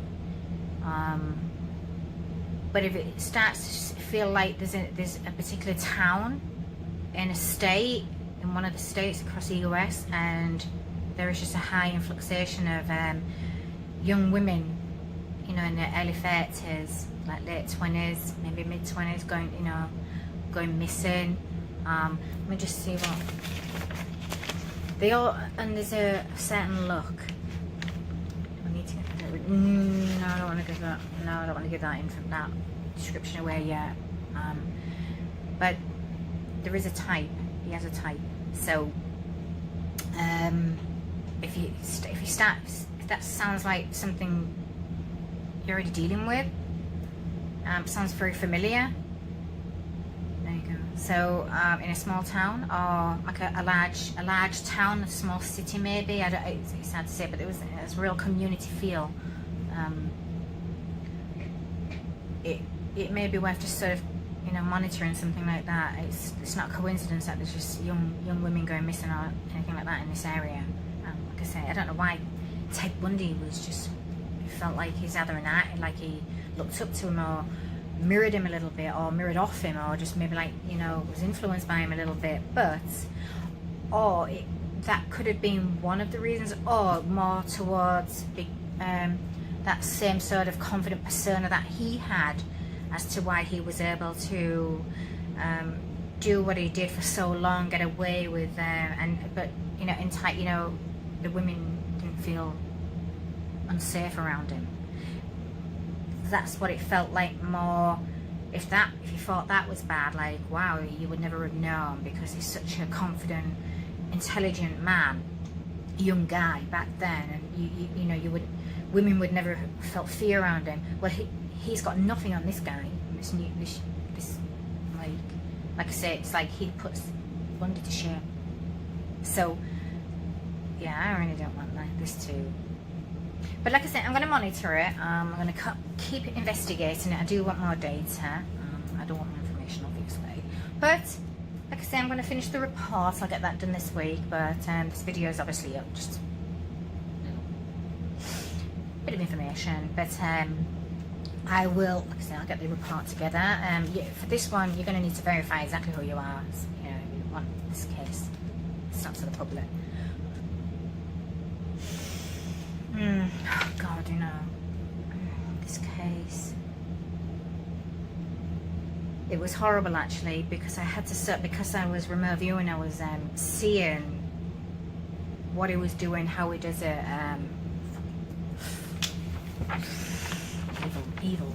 Evil, and evil's a choice, not a condition. Vile, but yeah, like a pillar of community. You would never suspect him. He's about, what is it, 6 foot? Yeah, he's about 6 foot, you know, maybe 6'2". Slender, you know, I'll give that much. In his 30s. Trying to think if there was anything.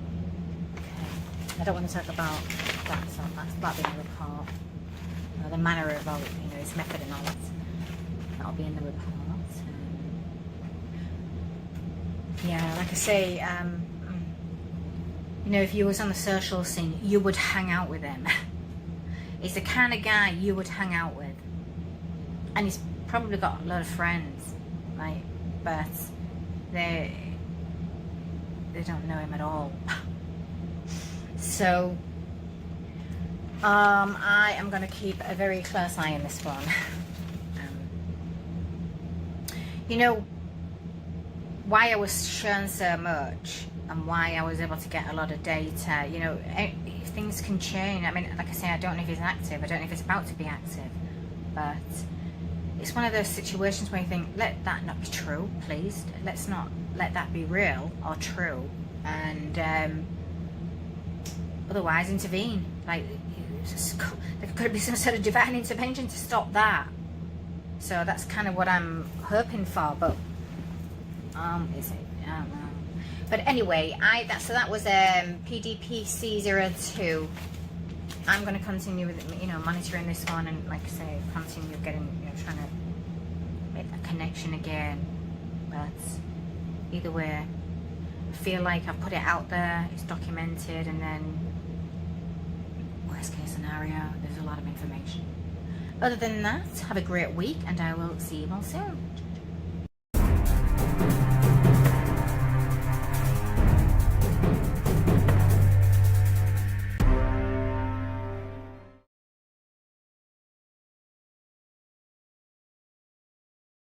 Investigations. What an interesting day. I've literally just caught the Idaho, Washington State, Idaho police conference regards to the suspect they arrested in connection to or suspected of murdering those 4 students. Okay, well, there's a reason why I'm doing this video, and there's a reason why I'm discussing this, because come back to that in a moment. Now,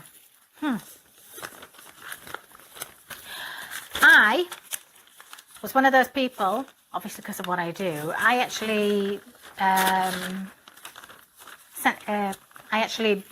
I believe it was actually, is it 12? Okay, so I just want to make sure I'm getting everything correct, because this is going to be important. Why on earth I staple things I don't know? Yeah, 26th of April, sorry, no, not 26th of April. Everything that I'm discussing is incredibly important and needs to be said. I need to say it because, again, when it comes to parapsychology, paranormal science, my field cannot be proven or disproven, and the only way I can test the theories of my field as a scientist and as a doctor, I'm all about the data. The data will eventually be the proof of this, a lot more to my field. Now, there was, okay, yeah, so on the December the 12th, I sent my tip in to the tip line at ci.moscow.id.us.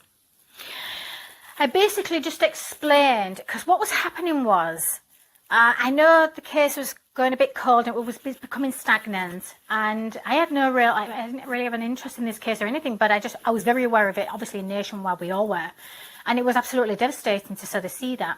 Now, on this particular day, there was just something about, I don't know, I felt like, it felt, I call it my intuition, because my intuition's out there, but it felt like I got kicked in the stomach. Like, I felt like there's something about this case that is resonating to an investigation I worked on last April. And here's how I'm going to be taking that to this.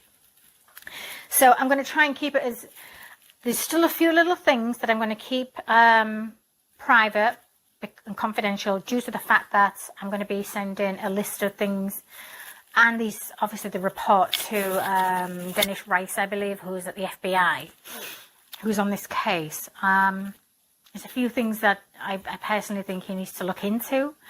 But there was just something about this case that was kicking me in the gut, and I could not, and it was not shifting at all since November. And it's like, what is it about this case? There's something triggering something from my LTM, and obviously. So I basically sent this particular day, I don't know, it was resonating to do with, I'll come to it. There is a video link to the parapsychology investigation case PDPC02. It's a video chat I did, I discussed about my findings last April 2020. I'm so sorry. I've just recently had surgery and I'm still a little bit, so please bear with me. This was to do with the case last April I worked on, and it was absolutely horrific and graphic. Now, you can watch that video, and I will obviously put the link in here too, but I couldn't understand, and again, because it's parapsychology, I couldn't understand whether this guy was already active or was going to become active. But the first thing I heard when connected to energy was year 2023. I'm going to come back to that in a moment. So anyway, On the 12th of December, I kept this feeling in my gut said, there's just something about this case, these students' murder, and my case, my serial killer. Let's be real. This guy who killed these students is a serial killer. I don't know what it was. So he's a serial killer. And then I kept feeling like, is this same guy my serial killer that I investigated, that I saw, that I had the interaction with back in April 2021? Again, everything's dated, reports done, everything's time-stamped for a reason, because it's also research.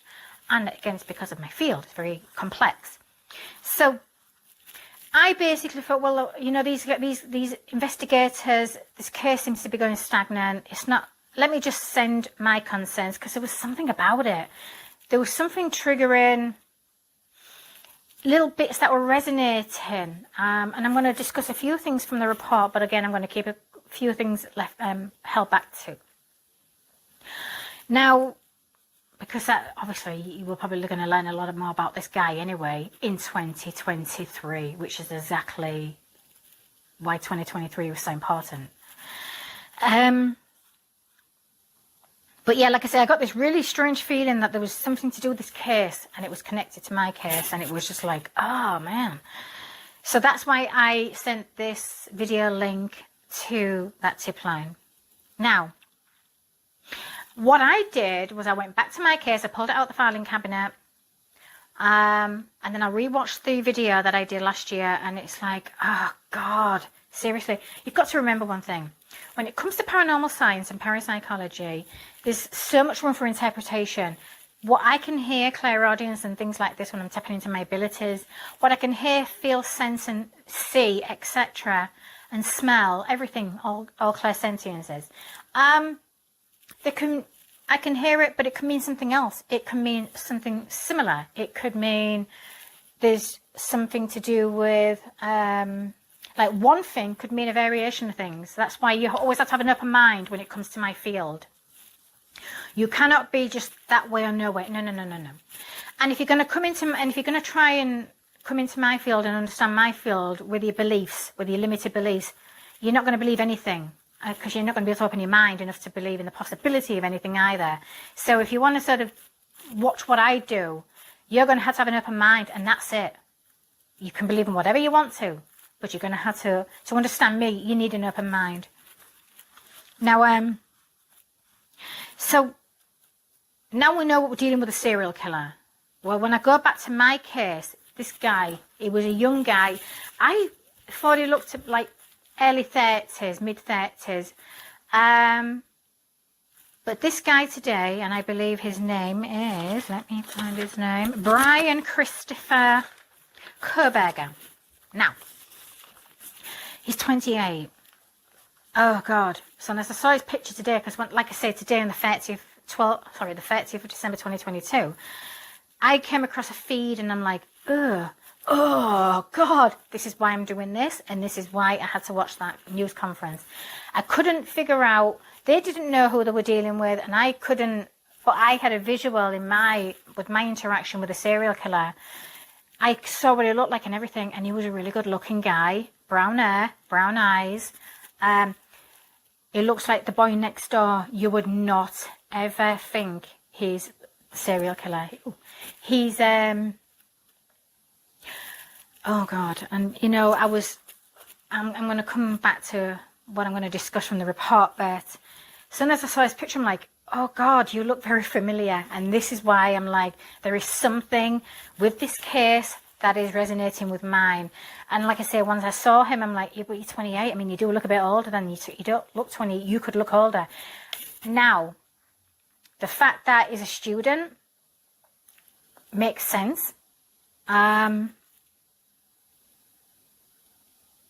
We've got to be really careful. Just please, whatever I'm going to start discussing in this, you can interpret it in many different ways. When it comes to law enforcement, I only want them to take, especially the FBI, in the data report, what resonates more and what you can work with, and basically use some of that to question this guy. This guy, if he's my guy, and I'm going to call him my guy because, like I say, I foresaw when I was connected to him, I was seeing it's hard to say whether he was already active, whether he's already on the FBI's observational list. I don't know. Or if he was going to become active in 2023, or we're going to hear about him in 2023. 2023 was the first thing I heard. And we're literal days away from 2023. This guy was arrested, right? We are mere days away from 2023. We haven't heard, and apparently, due to Idaho State, I believe, they can't discuss their findings or anything until they bring him into the state. So a lot of the information apparently is closed off. Okay, well, what we're going to hear about this guy in 2023, if he's truly the murderer of these students, yeah, he's a serial killer. And I have a 75% strong feeling he's my serial killer. And in 2023 is the most important year that he comes to light. Or he was going to be found in 2023. He was going to be stopped in his tracks. Well, he already became active. But I feel like 2023 is about the year we hear about him and we learn about. And this guy, Ted Bundy, had nothing on this guy.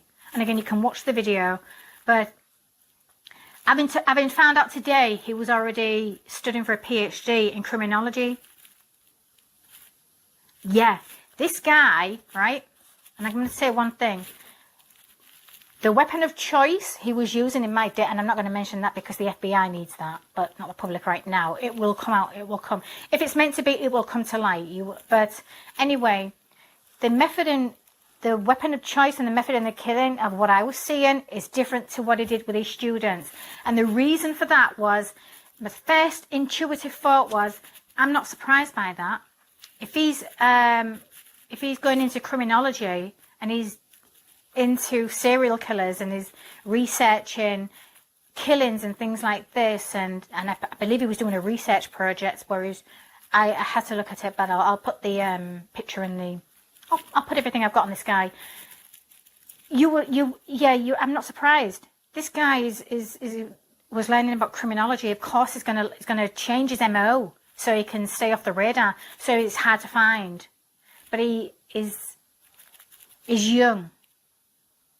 And I still feel like, don't know what it is about today, but it's weird. I will still feel connected to this. I don't know. There's something very good, amazing in the energy where I feel like I'm still tapped in to his profile. Understanding what he was studying in explains everything. He was just like a little bit like Ted Bundy. Educated, very smart, or maybe big ego. Thought he'd never get caught. Changed his MO because again, Ted Bundy went for the students and young women, but then he went for a child. So again, if you're that sort of psychopath, and I'll tell you something else about my serial killer, he's a silent psychopath. Now I don't know if that means anything to the FBI or profilers or anything like this, but I do believe there's a difference in psychopaths. You've got your loud, but again, I don't know how they would use that loud or noisy, but the quiet psychopath for me is this guy, my serial killer. He blends in. Like Ted Bundy was, you would not look at Ted Bundy and go, oh my God, you're a serial killer. You can't shut me if I can't go home with you. No. If that guy, that Ted Bundy had a smile, my serial killer had a killer smile. The first thing I noticed when I'm intrigued to see or find a picture of this guy, this Brian Kerberger. I want to see his smile, because I have a horrible feeling that if there's a picture roaming about him with a smile, it's going to freak me out. Like, oh God, that's it. It's the killer smile. But it's almost like, but that could be interpreted a welcoming persona, like Ted Bundy, where you would not fear him. You'd be like, oh, yeah, sure. Oh God, it's kind of scary. But this guy, this Brian, he has that same look, that same. You would not think butter would melt in that. Okay, he might be known a bit of a douchebag maybe, or very quiet, but this guy is if he's my guy, if this Brian is my guy, he's got friends. He knows how to blend in. You would oh, it's hard to explain. I'll revert to the report in a moment, because it's just, it's almost like he has a profile persona, and then he has a completely different persona too, like his own characteristics. It's really weird, but obviously it's inevitable who's going to get caught. We have amazing technology, etc. today, and great investigators. So, you know, no, it's not like back in the day. But I feel like there was some sort of a connection to, and the first thing I heard as well was this guy, Ted Bundy, has nothing on this guy. So if we were to compare them today, maybe Ted Bundy was a bit clumsy, tried to outsmart. This guy may have like looked at Ted Bundy and gone, oh, how about I don't make your mistakes? How about I maybe change my MO more? Or he would have liked to if he was going to remain active. I don't know if any of this is making sense to people, but I'm trying to go with how I'm feeling and what and I feel what's coming into. It's really weird. This guy, okay, so this is for law enforcement too. That's going to have to chat to this guy. I can say this. Two things are going to happen with this guy. If he's my guy, two things are going to happen. He's going to not stop talking. He's going to want to talk and talk about everything, or he's not going to give you anything.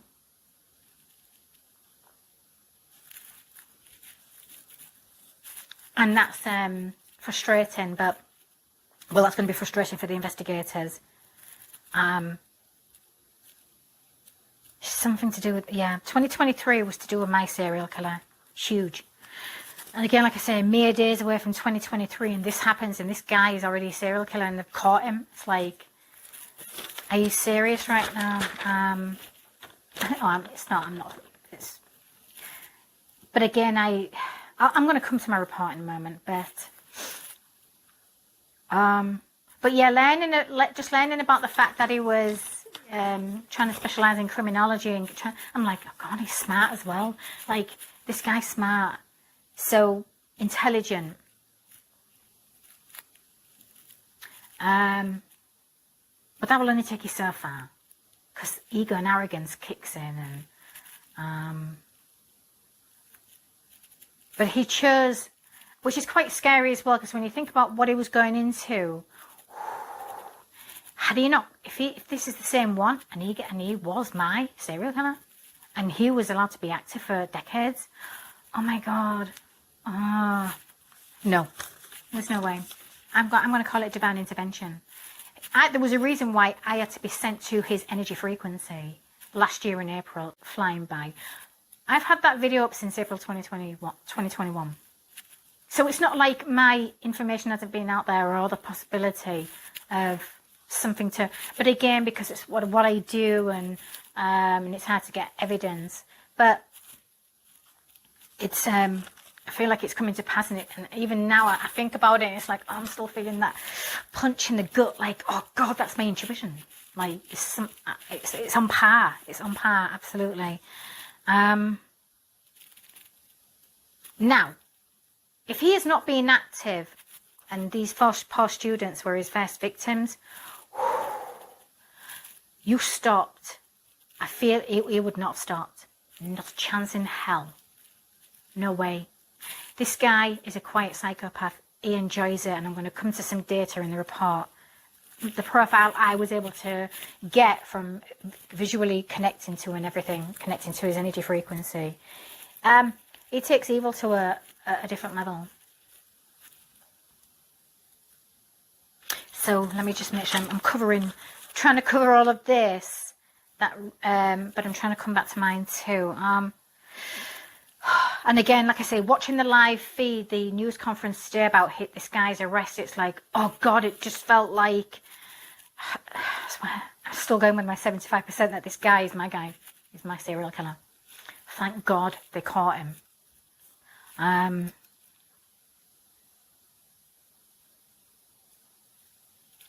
But I do, and the fact that he's young. So if he was already active before them, before Idaho students, no. So let me just, I've covered, let me just move this out my way.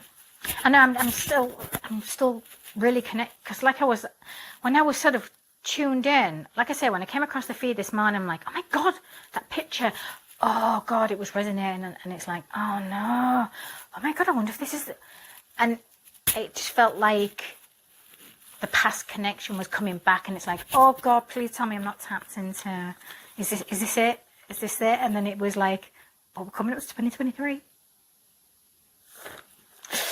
So, I was definitely, I feel 75% certain. I mean, there's always that room for 25% where it's not. And it kind of disturbed me as well, because if he was going into criminology too,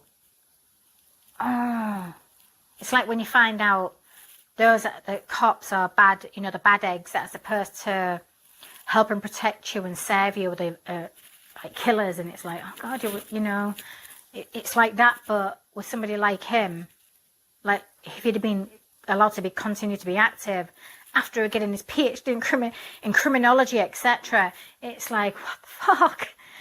None of us stand a chance against, that's what I'm saying. Evil will hide or try to hide in areas that you wouldn't think, but you have to think of every area. You have to. You cannot limit. Well, because also what I was feeling in my visual with this guy, it's like he didn't have any past, like he didn't have, like he had a good upbringing, like educated and everything. Like there was no sort of trauma or anything. And if there was, I don't know, it didn't feel like it. It felt like there was no real reason for him to become a psychopath. And if there was, that was well hidden too.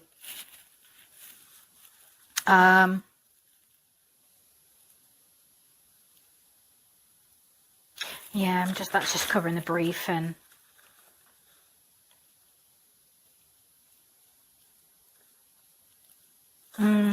that's just pretty much, I feel like I'm just covering, okay, that's for,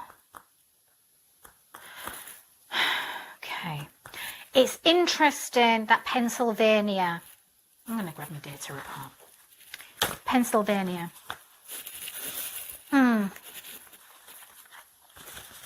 If this guy is being active before the Idaho murders, and this guy has been active, and he's from Pennsylvania. What is with, he lives in Pennsylvania. I swear to God, all the serial killers seem to come from Pennsylvania, don't they, in America? It's weird. Okay, first things first. This is PDP-C02. This is my Parapsychology collection data report. This was performed on the 26th of April 2021 at 6:47 a.m. This is when I made the connection to his energy frequency. And this is exactly what I had to see. And it was like watching a video in segments, like this is what he's doing, this is who he is, this is what he's hiding behind, and oh God. Now, let me just, right, I heard a name. I'm not going to mention the name here though, because the FBI might find that name intriguing, or they might look at that name and go, oh, what is with that name? It could be another influence. Year 2023. Then I heard Bundy had nothing on this guy.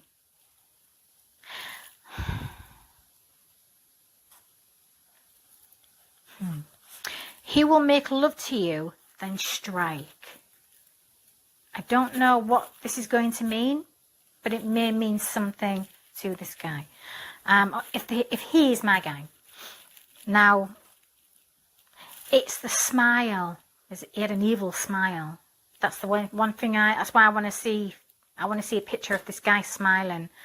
He had an evil smile in the visual and everything. Then I heard serial killer. Then I heard it's a show for him.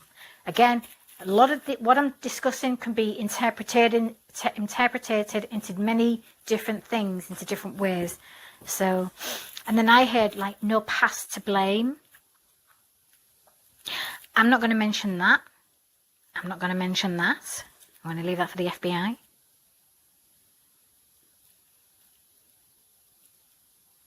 I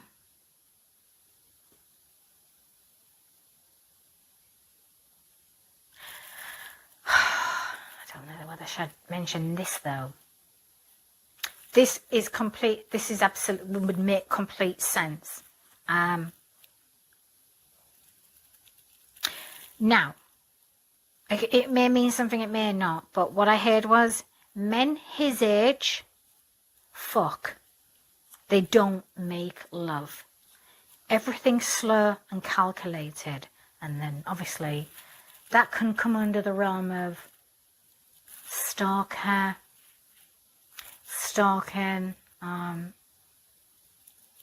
a way to get your prey.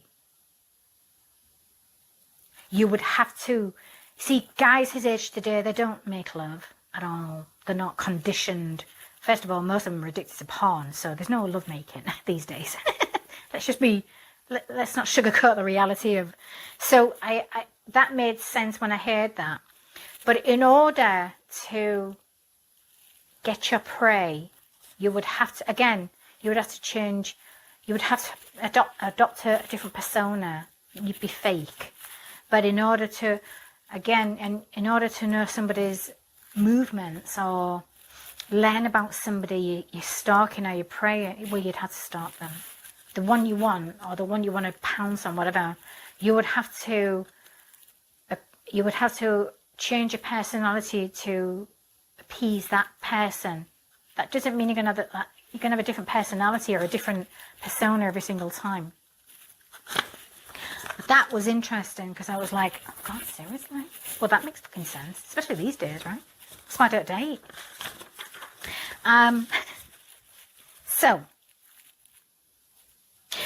okay, right. So the visual I was seeing in one segment was him sat at a U-shaped desk table. I thought it could have been like a board meeting or something like that, or like a members, like this guy is known to be, I'm feeling like there was a small town, he was from a small town, or he was living in a small town, like a town feel, but like a board meeting or something like that, a community meeting, and there was this table. And now, again, everything can be open to interpretation. Now I'm thinking, I'd be intrigued to see how his classroom, in his criminology classroom, is set up. I'm not going to say any more than that because there is another possible victim.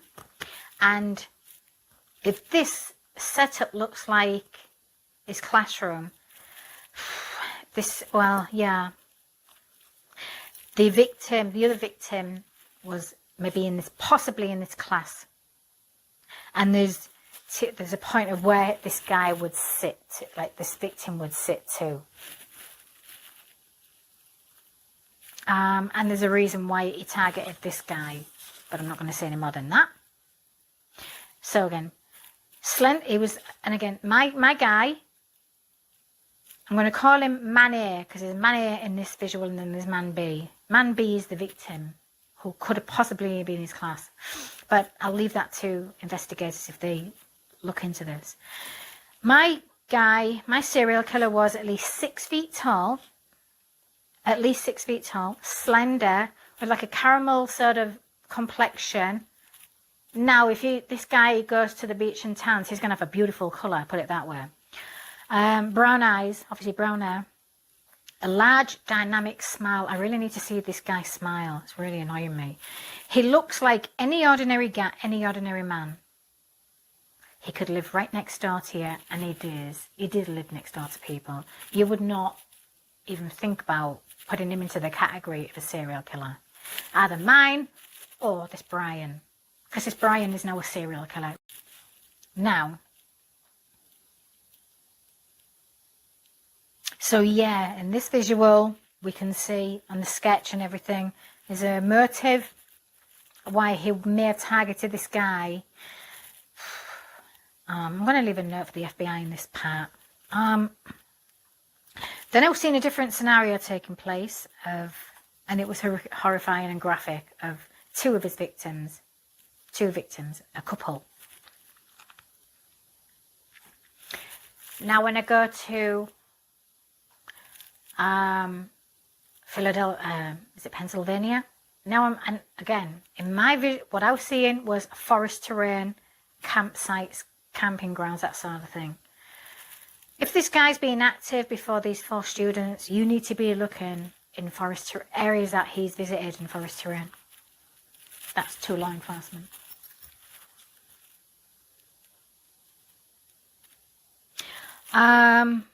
Okay. When I was slightly discussing the killing MO, the difference in how these poor students were murdered to the other people I was visually seeing, not only is there a different method in the killing, it changes MO. Secondly, the weapon's different. I'm not going to mention that. I'm going to leave that because that is incredibly significant. If this is my guy, if this Brian is my serial killer, that's incredibly significant. Hopefully, though, again, let me just keep reverting just in case. If this was where he started getting active and he was stopped in his tracks, all of what I saw was avoided, intervened, like a divine intervention. If he's done it and he's been active before he was stopped,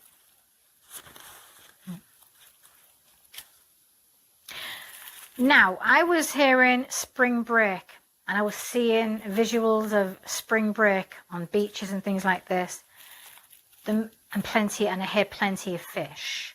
Now, spring break, when you think of spring break, you think of students. This is why I kept feeling like this gut, somebody was kicking me in the gut.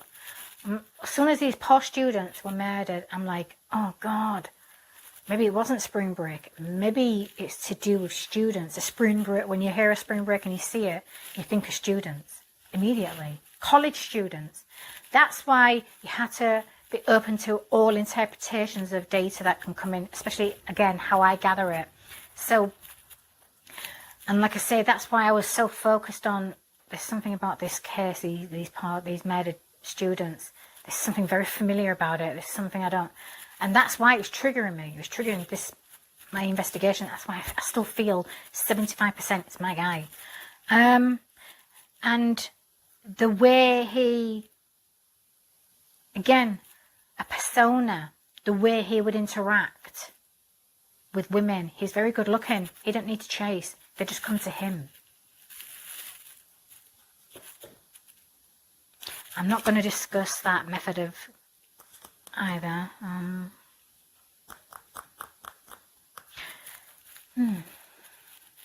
This guy is not your typical clumsy antisocial. My guy is not your typical clumsy antisocial, uneasy or socially sort of clumsy type at all, or ignored.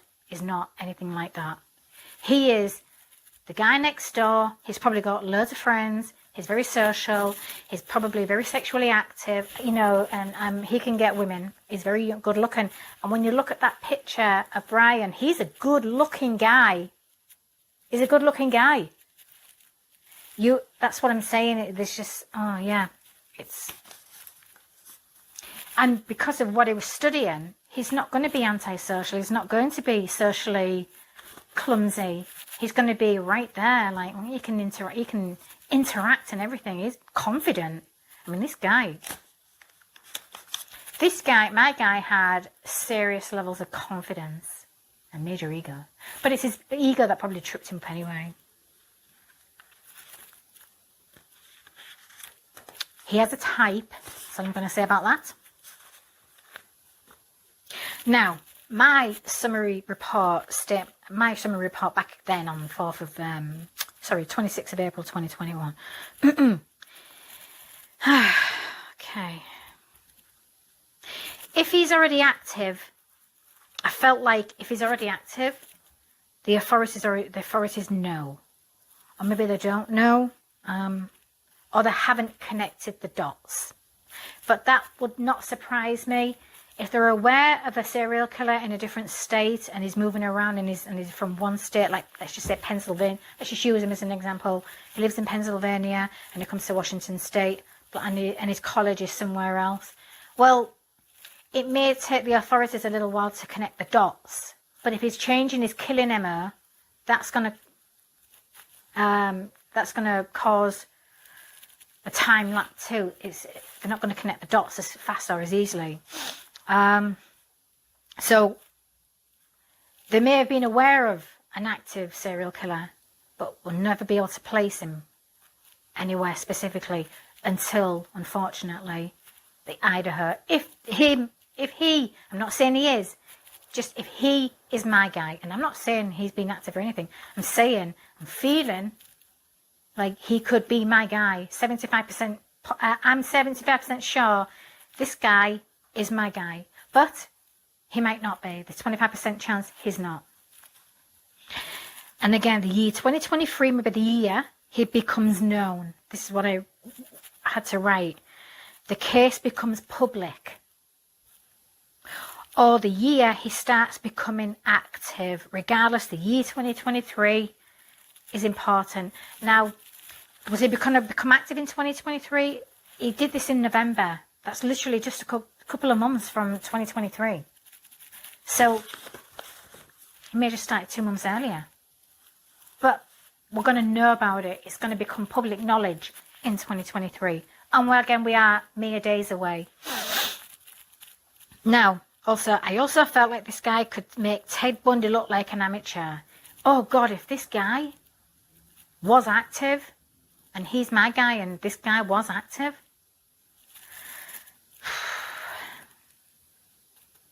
yeah, he's going to make Ted Bundy look like. But again, I also feel like there's a Ted Bundy influence.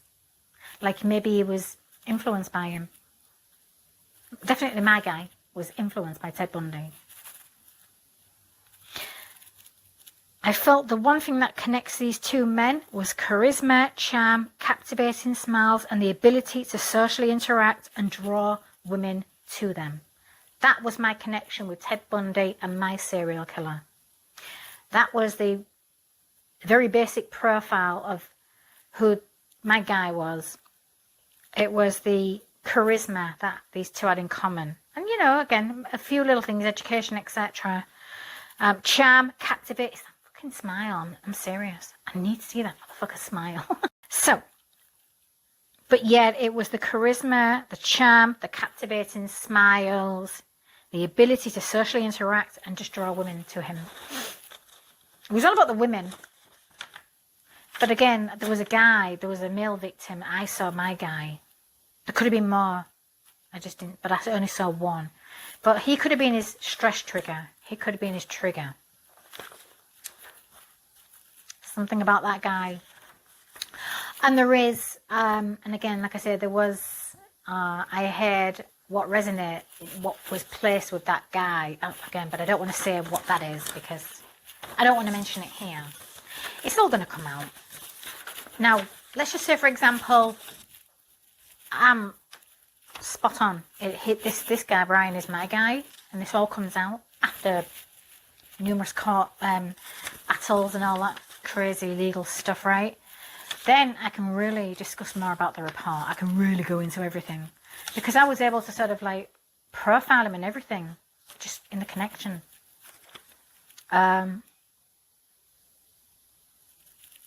So, but let me just go back to two things are going to happen with this Brian guy. Because, like I say, regardless, the guy's a serial killer now.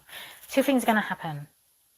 He's either going to say nothing at all and give nothing and go for this whole charade saying and doing nothing, or he's not going to stop talking.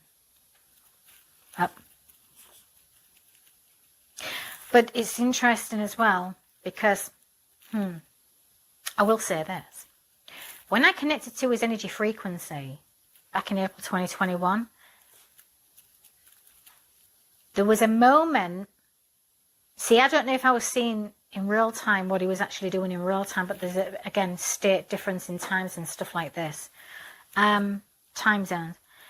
But there was a moment, And that's why I sometimes feel like it was in real time. But I was in this meeting, like what looked at, again, at this table, and I was watching him and I was drawn to him, and then I saw this other guy. But then there was a split moment when he looked directly at me and he saw me. And he just kind of like backed off, and it's almost like the moment our energy frequencies connected, he was seen. He knew he was being watched.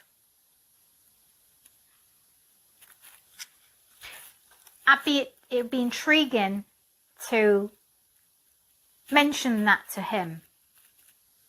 Maybe see if April 2021 triggers a freak out. That it felt like somebody was watching him or seeing him. Well, yeah, I was, because I was sent to him.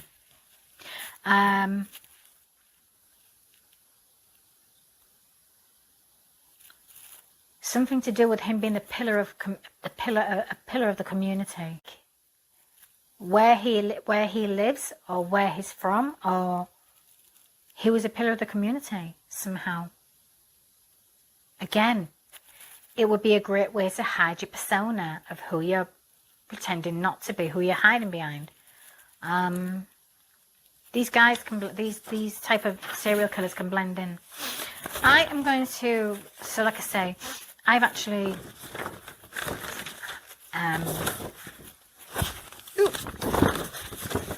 so I will be sending that report off to Special Agent Dennis Rice at the FBI. Now, I'm going to be monitoring this case incredibly close because, like I say, I just feel there is a strong pull, a magnetic pull. Don't know what, and it makes sense to me. There's a very possibility we've caught my guy. I'd love to discuss more what's in my report, but I don't want to because, again, I don't want to cause any sort of contamination when it goes, because everything, again, it's data. Whatever does come to light, if it's my guy, and everything you learn about this guy in 2023, about what he did and why he did it, etc., if it tallies up with my data, can you imagine what that's going to do for paranormal science and parapsychology? This is why I gather data. This is why I do what I do. This is why I do my investigations. It is very hard to prove my field. There's something to do with my field. There's something to do with the mind, abilities, human abilities. We've all got them. But you've got to know about them, and then you've got to develop them, and then you've got to master them. So it's a very complex, again, it's a very complex field, parapsychology. But when you understand it and when you work with it, and there's levels of consciousness too that go into it, and I use these abilities to be a different type of investigator. So as a parapsychology and paranormal investigator, I choose to do things differently. That's why I like to work in cold cases. When I know how to connect to a frequency of a victim, I always see out of their last memories. And I'm connected. Look, death is not the end. It's just when a person dies, the soul, the energy, we're all energy. It just moves to a slightly different dimension. Some people call them different locations. I do from time to time. When I'm talking about dimensions, when I'm discussing, like, when you die, your soul goes to a different location. It just means dimension. The dimensions are all around us. It's just tapping into those dimensions. That's all. Some call them locations, some call them dimensions, some call them, depending on where you are in the realm of spirituality, you'll call them what you want, because people just make up shit all the time. But I know a lot of spiritual people that don't call them locations. As far as I'm concerned, it's a location. It's a slightly different location. A dimension is out of sight. It's non-local. So I call that a different location. That's why I refer to sort of, that's why I'll say dimensions or locations. It means the same thing to me in my world. But the energy just again, it just moves to a slightly different dimension. But once you know how to tap into those dimensions, and with your mind and the ability of your mind, through major transcendental meditation or major meditation, etc., you can connect with those energies. Like, I'd love to sit in the same room as him right now. This guy, to see if he's my guy. Oh God, if I was sitting in the same room as him right now, if he's my guy, I would freak him out to the point where he'd be like, oh God, I need to tell all. Because there's things, if he's my guy, there's things I know that he doesn't even think it's possible for anybody to know. So, but I'm not that sort of investigator, unfortunately. But would I have to sit in a room with him right now? I feel it would start talking.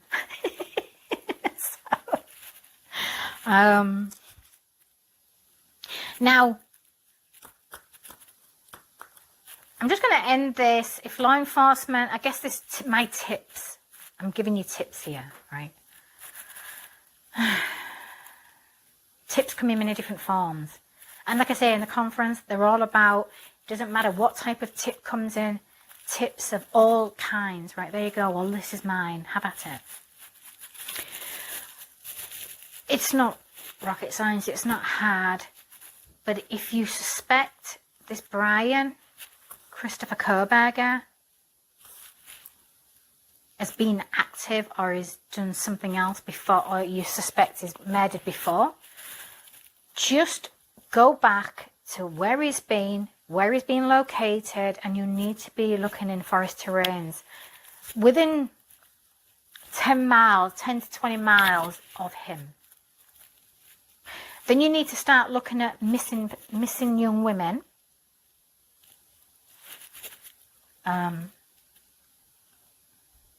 And if there is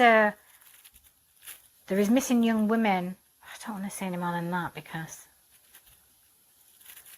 but you know what you're looking for. I'm trying to say that. Then you need to be looking in these forest terrain areas, just in case he decides not to speak, to keep, to go really quiet. Because I feel like he's either going to one way or the other. He's going to stay silent all the way through, and it's just going to, the whole, it's a show to him. It's going to feed his ego in the most, because he really believes, no, I'm not going to feed his ego any more than that. But, you're not going to be able to shut him up. Now, but again, this guy, let me just make sure I'm saying it so nobody can twist my words. Brian Christopher Koberger may not be my guy,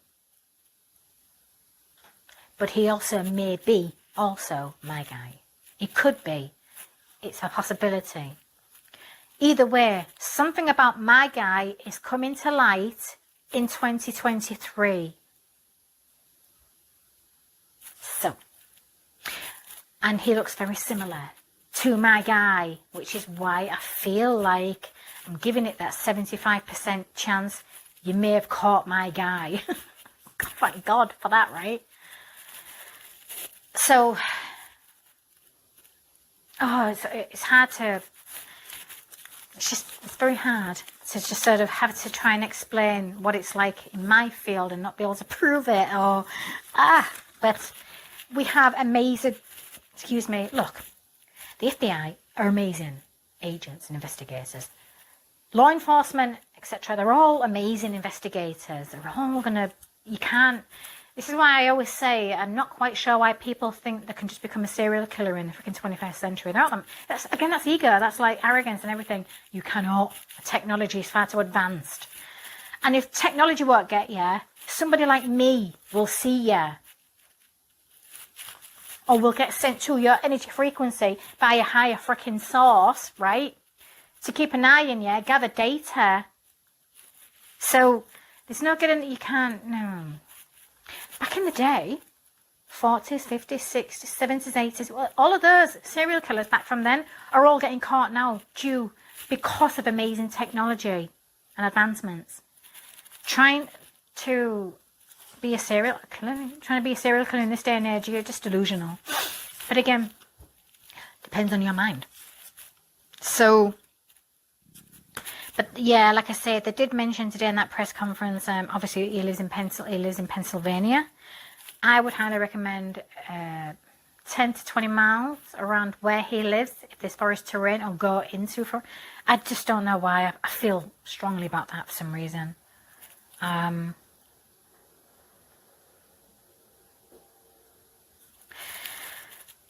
know they didn't discuss the motive and you know, whether or not well, these are the reporters, but whether he knew the victims or not. Well, that remains to be seen. You're going to know all about that in 2023. You're going to know everything in 2023. That's my point I'm trying to make. You're going to get to know it all. But I just personally think I already know it all anyway. I already know. There's just this, yeah. Again, I'm gonna stick with my stance on this. Is there is a 75% chance Brian Christopher Koberger is my guy. The investigation I did back in April 2021. On the 26th of April, that's right. And again, because of that strong pull towards this horrific murder of these poor students, seriously, their lives are starting as well. It really pisses me off. Because there was just a pull, a draw to these murders, and there was just something triggering in my memory, and all it kept doing was, it just made me feel like, is this guy my guy? But I didn't want to focus too much on it. The only reason I felt, big time 75% was when I saw the picture of him today. I went through my Facebook feed today. I'm like, oh, he looks familiar. 28. Okay, so my guy was like mid-30s at the most. But this guy, looks a little bit older than 20. I mean, he could be. If I didn't know him, I'd be like, in one picture he looks like 35, and the other one he looks pretty young. But he still resonates with what mine. That's why I feel so strongly about it. It's just tragic, absolutely tragic. And again, when I go back to, I feel like if he was to give a motive for why he killed those, am I talking about mine now or him? I hate this. Right. Sorry, I'm just connected to energy. So, if we're talking about my guy, it's just a psychopath. It's his arrogance. It's just not wired right. It's just evil. Again, there's no real past to justify his psychosis at all. It's just arrogant. And maybe he's watched far too many movies or all that kind of crap. And it could be to do with social conditioning. Now, if this Koberger, I don't know anything about his past, but if he has no past, again, it's that same arrogance, that ego, that unhealthy ego. Look, we have two types of ego. We have the healthy ego that keeps us motivated and pushes us ahead, etc., where we can use it to heal from. Or we have the unhealthy ego, which makes us arrogant, egotistical, a piece of shit.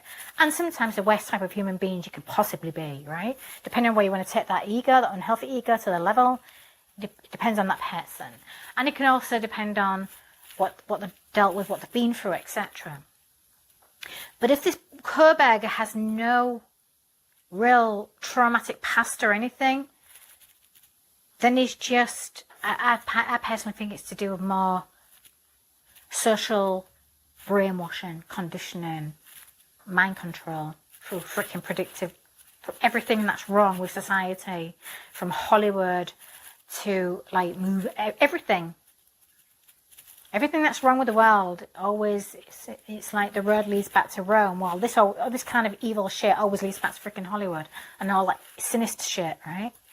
It does, and everything to do with porn, everything to do with what's wrong with people with various addictions, etc. Oh God, it could take all day to try and explain social conditioning, but that's how it is. Rejection, I felt like with my guy, his trigger was a woman, but the reason for killing the guy, he was a trigger, he was a stress trigger too. But it's to do with this young, I mean, she could have been his major. She could have been the one that rejected him. Now, so whether, and that's my guy. Now, whether this is what you're dealing with this Kerberger, as to why he killed these young women and this guy too, and the students. There could be a level of rejection, social. I mean, I don't feel like he's antisocial though at all. And if he is a bit antisocial, it's probably by choice. But I feel like he just blends in. Like it's hard to say with that one. But again, we'll get to know more about him. We're going to get to know more about him, whether we want to or not, because he killed 4 students. I mean, really? Bit of a coward, really, when he has to do it while they're asleep. Really, what does that tell you, really? Evil. And evil's a choice. So, I need some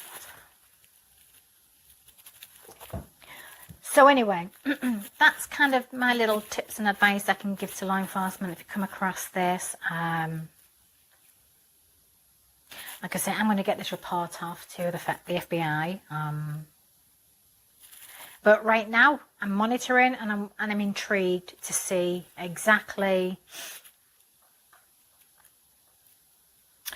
how much we're going to get to know about this guy, because it's going to be a lot. And we're going to get to know. And it's just incredibly ironic that it is 2023. Other than that, I'm just going to leave that there. Interesting times, interesting end. It's 2022. Weird. But don't forget to like, share and subscribe, and I will see you all again very, very soon. And I'm also the leading paranormal and parapsychological investigator on any of my cases. Now, if you want to learn a little bit more about me, what I do and why I do it, you can go to my website. There are links directly to my website from here. If you do need to book, I do have 2 types of services when it comes to the parapsychology or paranormal investigations. You can book me physically, but you do need to make an appointment if you need to come and see me. I'm here in Arizona. I am appointment based only, but I can actually go out to you guys and gals too. Or you can use the remote service, which is the online service. It's just as effective. Energy is energy. I'll connect to energy, and I use the remote viewing method. And